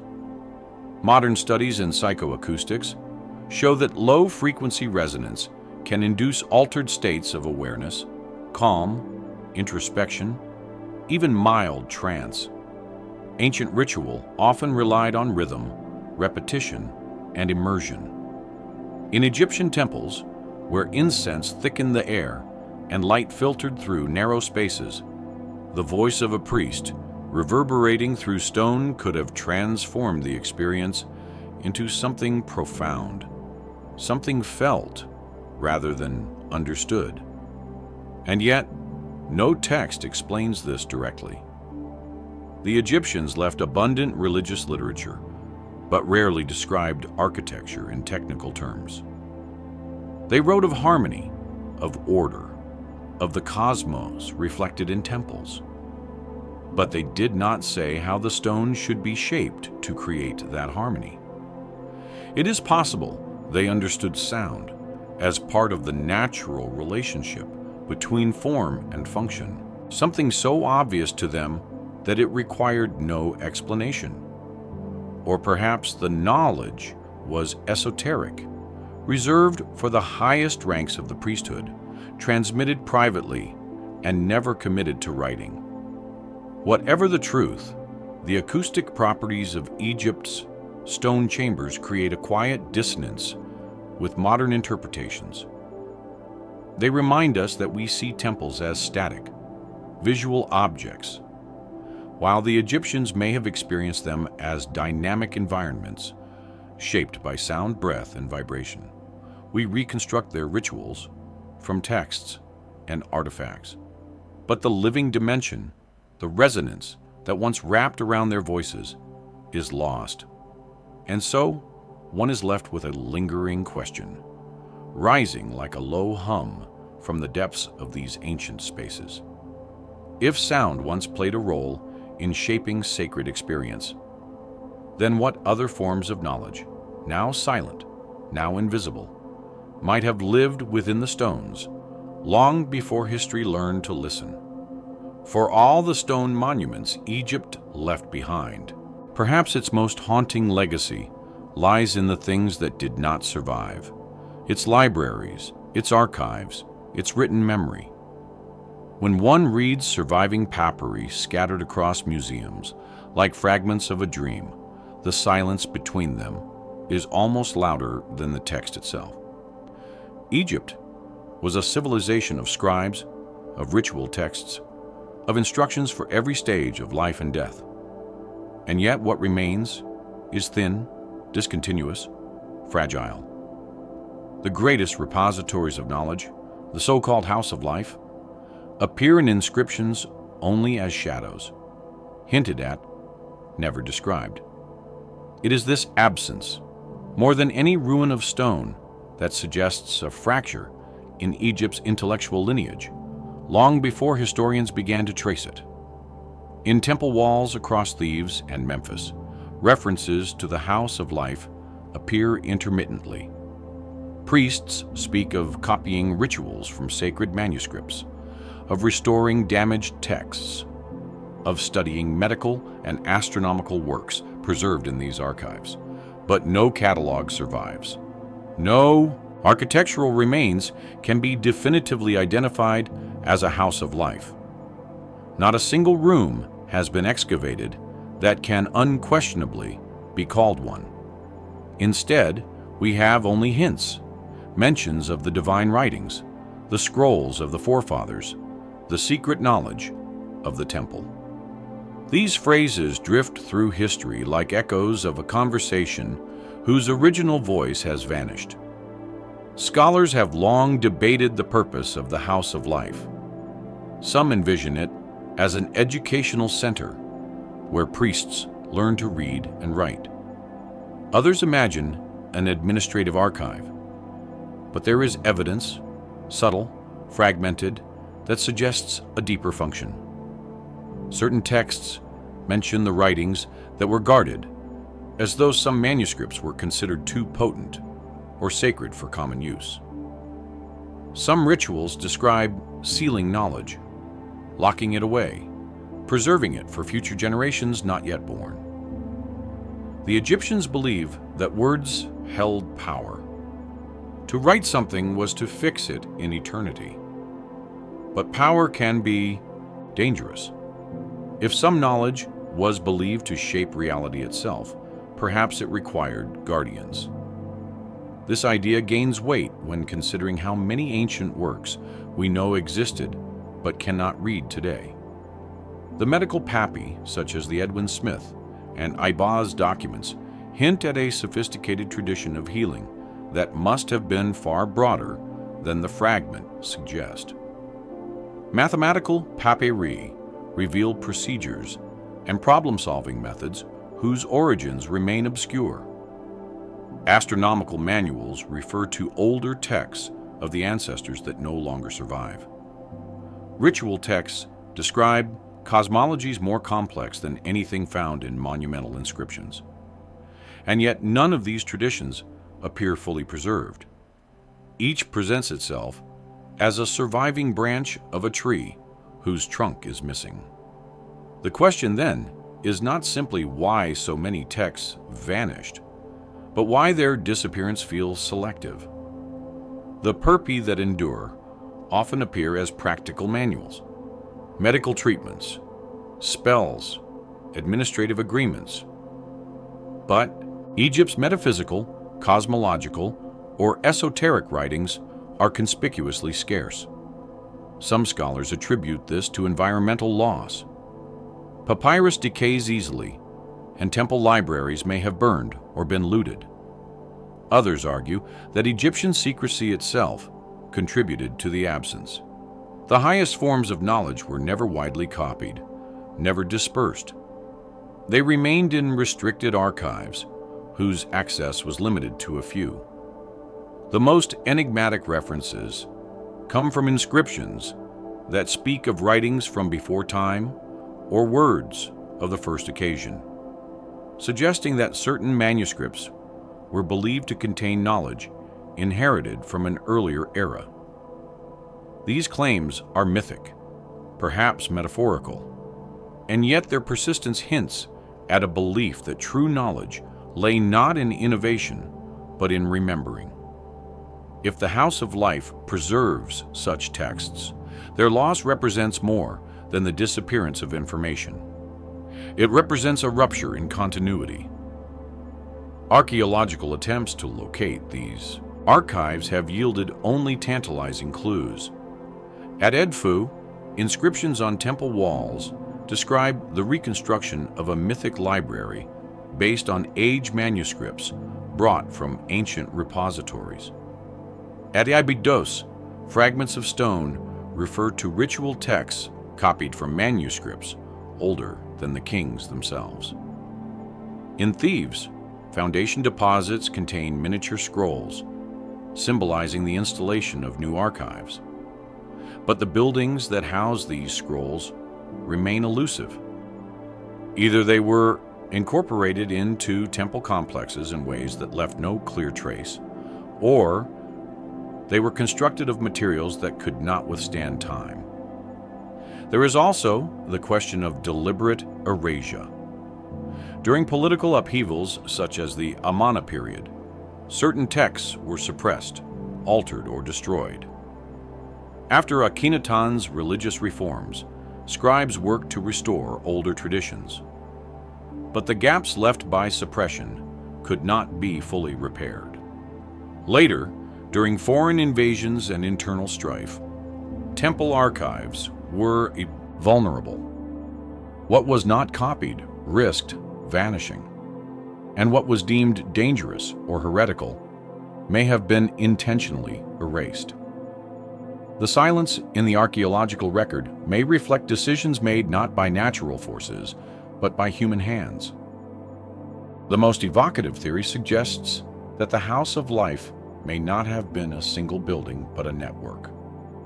Small scriptoria attached to temples, repositories, scattered across the Nile Valley, each holding pieces of a larger corpus. If true, then the loss of these archives occurred gradually, unevenly, through centuries of shifting landscapes and regimes. The continuity of Egyptian knowledge then would have fractured slowly, like a river dividing into tributaries that eventually dry. In modern times, excavations at Saqqara and Luxor have uncovered small rooms filled with arca, practice texts, notes, drafts. These offer glimpses into scribal training, but not into the deeper archive. Occasionally, a papyrus emerges from the desert that expands our understanding. But each new discovery also sharpens the outline of what remains missing. The absence becomes a shape in itself, a reminder that we are reading a civilization through the faintest trace of its intellectual life. And so the thought persists, hovering gently. If the House of Life once guarded the most sacred knowledge, cosmological maps, rituals of power, memories of earlier ages, then what was contained in the manuscripts that did not survive? What conversations between priests and eternity are now lost to dust, and more quietly still? What if the most important knowledge Egypt possessed was never meant to be written at all, but lived in the spaces between ritual, observation, and silence, spaces we can no longer enter? Perhaps the real archive is not the papyrus that disintegrated, but the architecture that remains. And if so, then the stones may still be speaking, even if we have forgotten how to listen. Long before Egypt crowned its first king, stretched its first linen across a royal body, or carved its first cart into stone, the Nile Valley already held traces of people who understood the world in ways that later dynasties would inherit without fully remembering. Archaeology calls them pre-dynastic, a term that suggests a prelude, a threshold.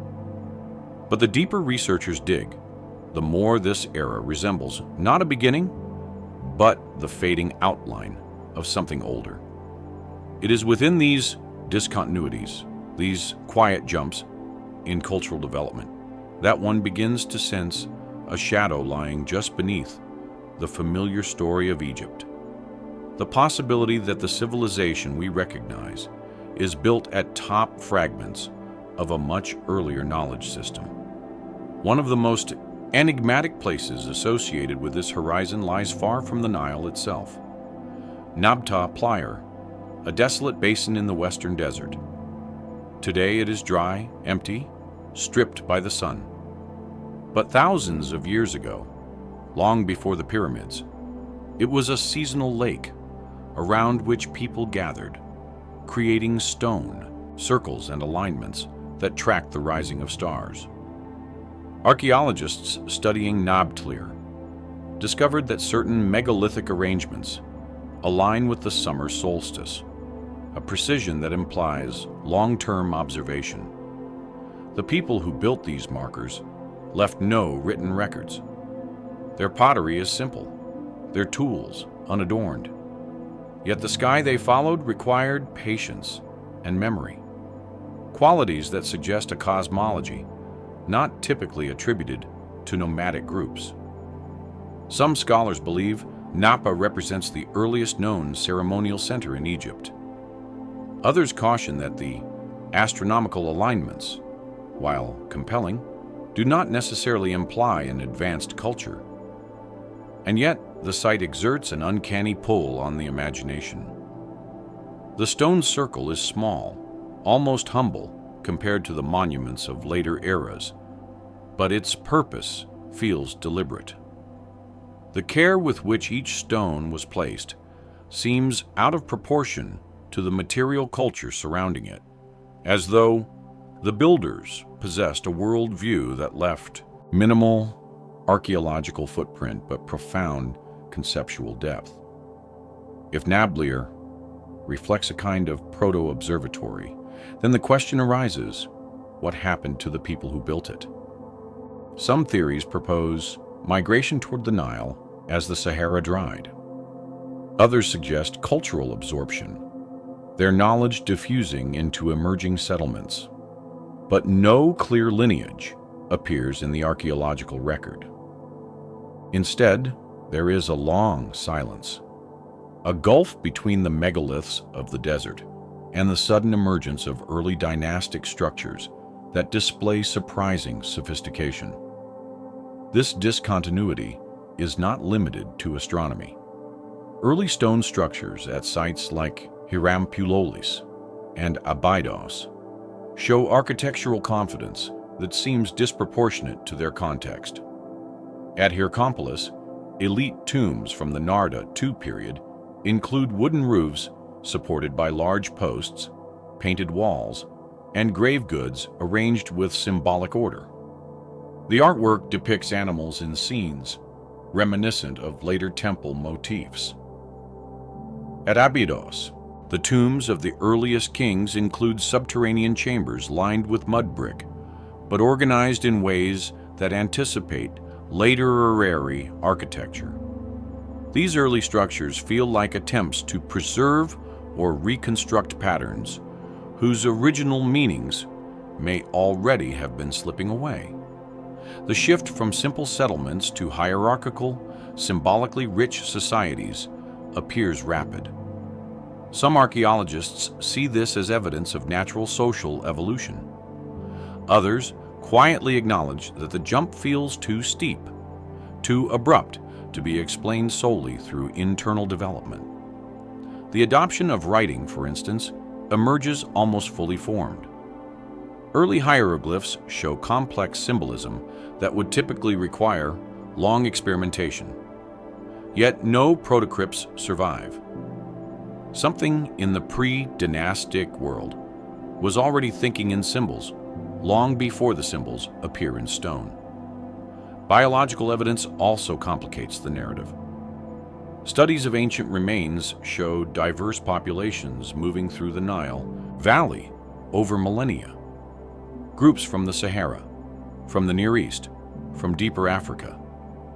This diversity suggests a long-term convergence, but not necessarily a gradual cultural synthesis.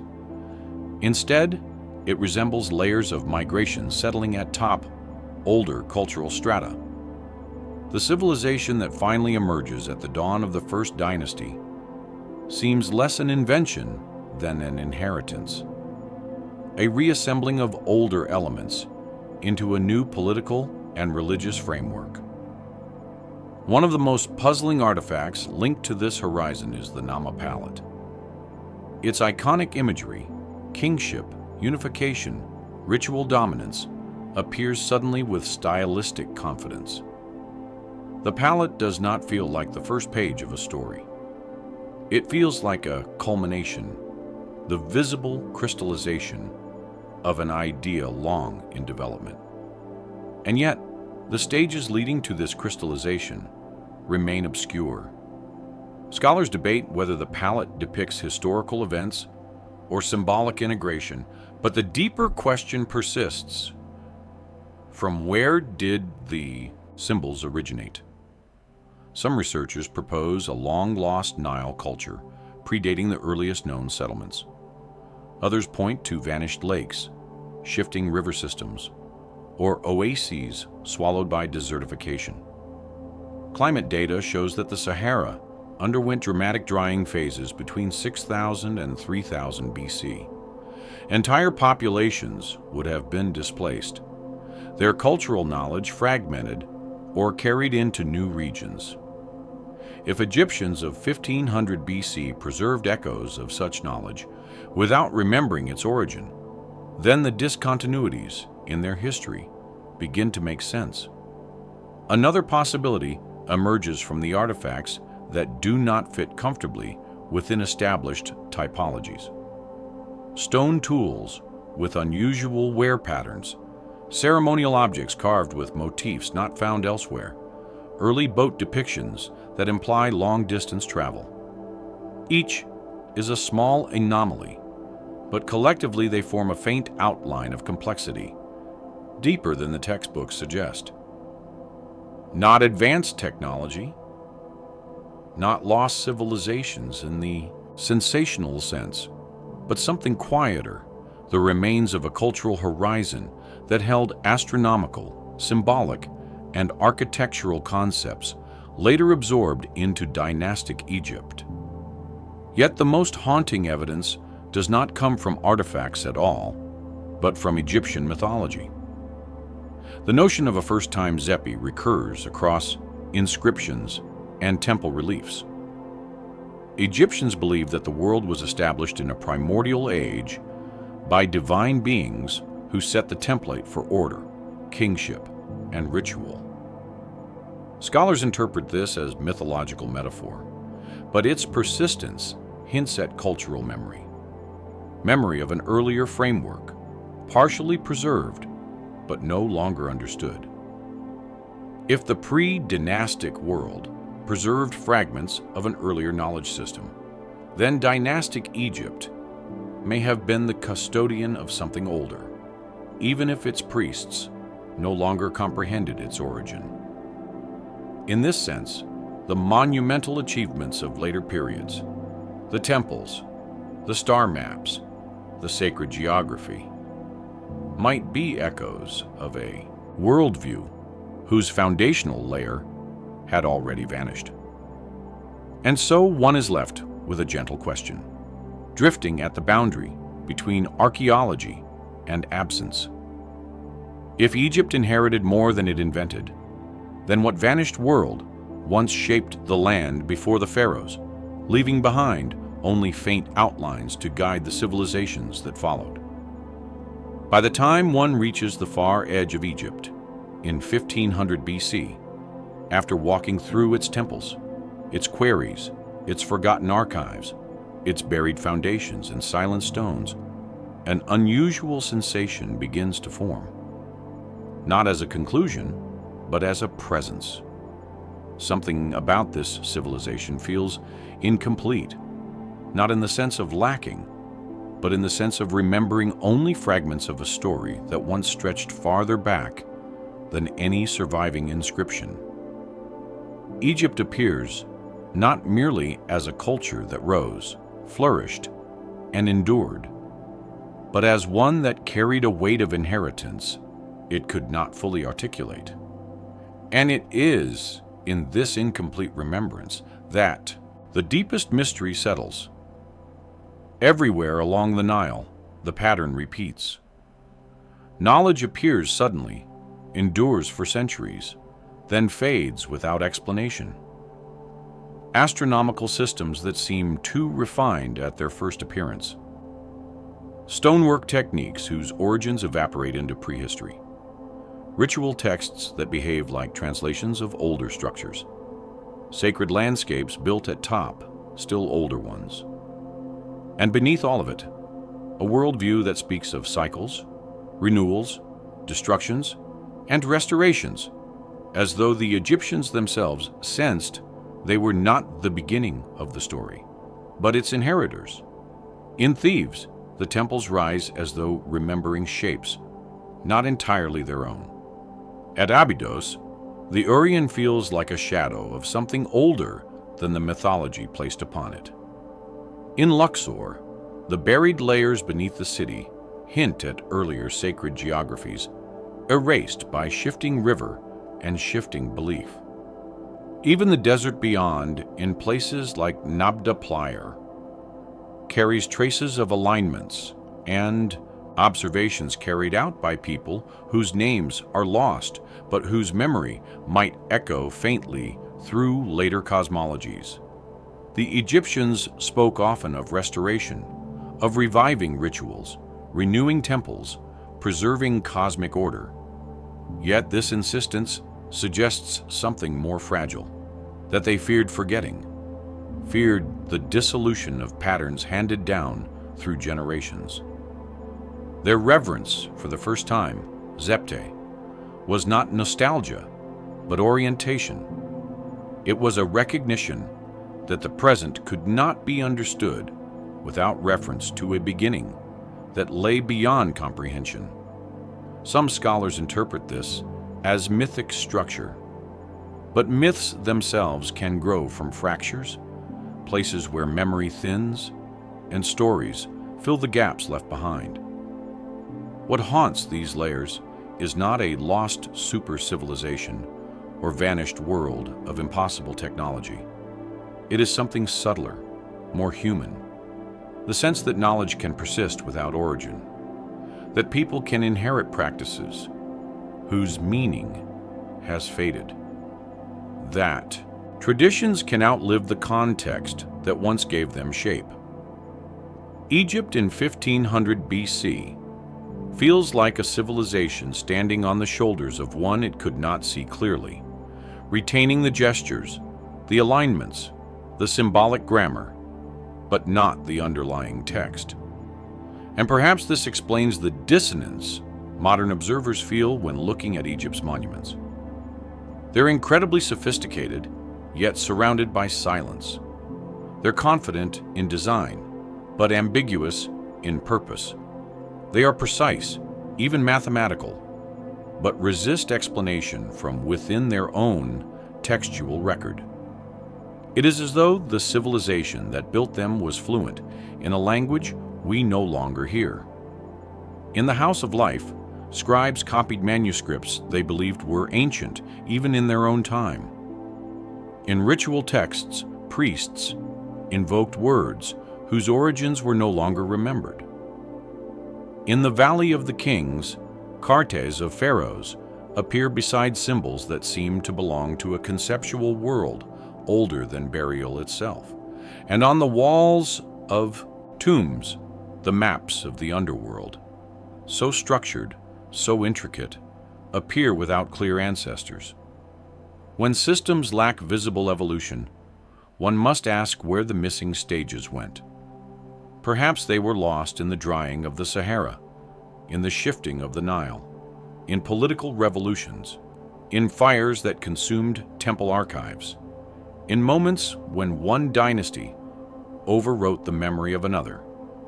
Or perhaps the missing layers were already fragmentary, ere long before the first dynasty carved its name into stone. Cultural memory is fragile. Entire bodies of knowledge can evaporate, if not continually renewed. If Egypt inherited remnants of an older system, then its great achievements might be the echoing footprint of a civilization already fading when the pyramids were still young. This does not diminish Egypt. It deepens it. It transforms the civilization from an isolated miracle into a bridge, an inheritor of forgotten worlds, a preserver of ideas carried through upheaval and transformation. The grandeur of Egypt does not lie in its isolation, but in its continuity. The way it gathered fragments from the desert, from the sky, from vanished peoples, and wove them into a coherent cosmology of order and renewal. But the seams of that cosmology remain visible if one is quiet enough to look.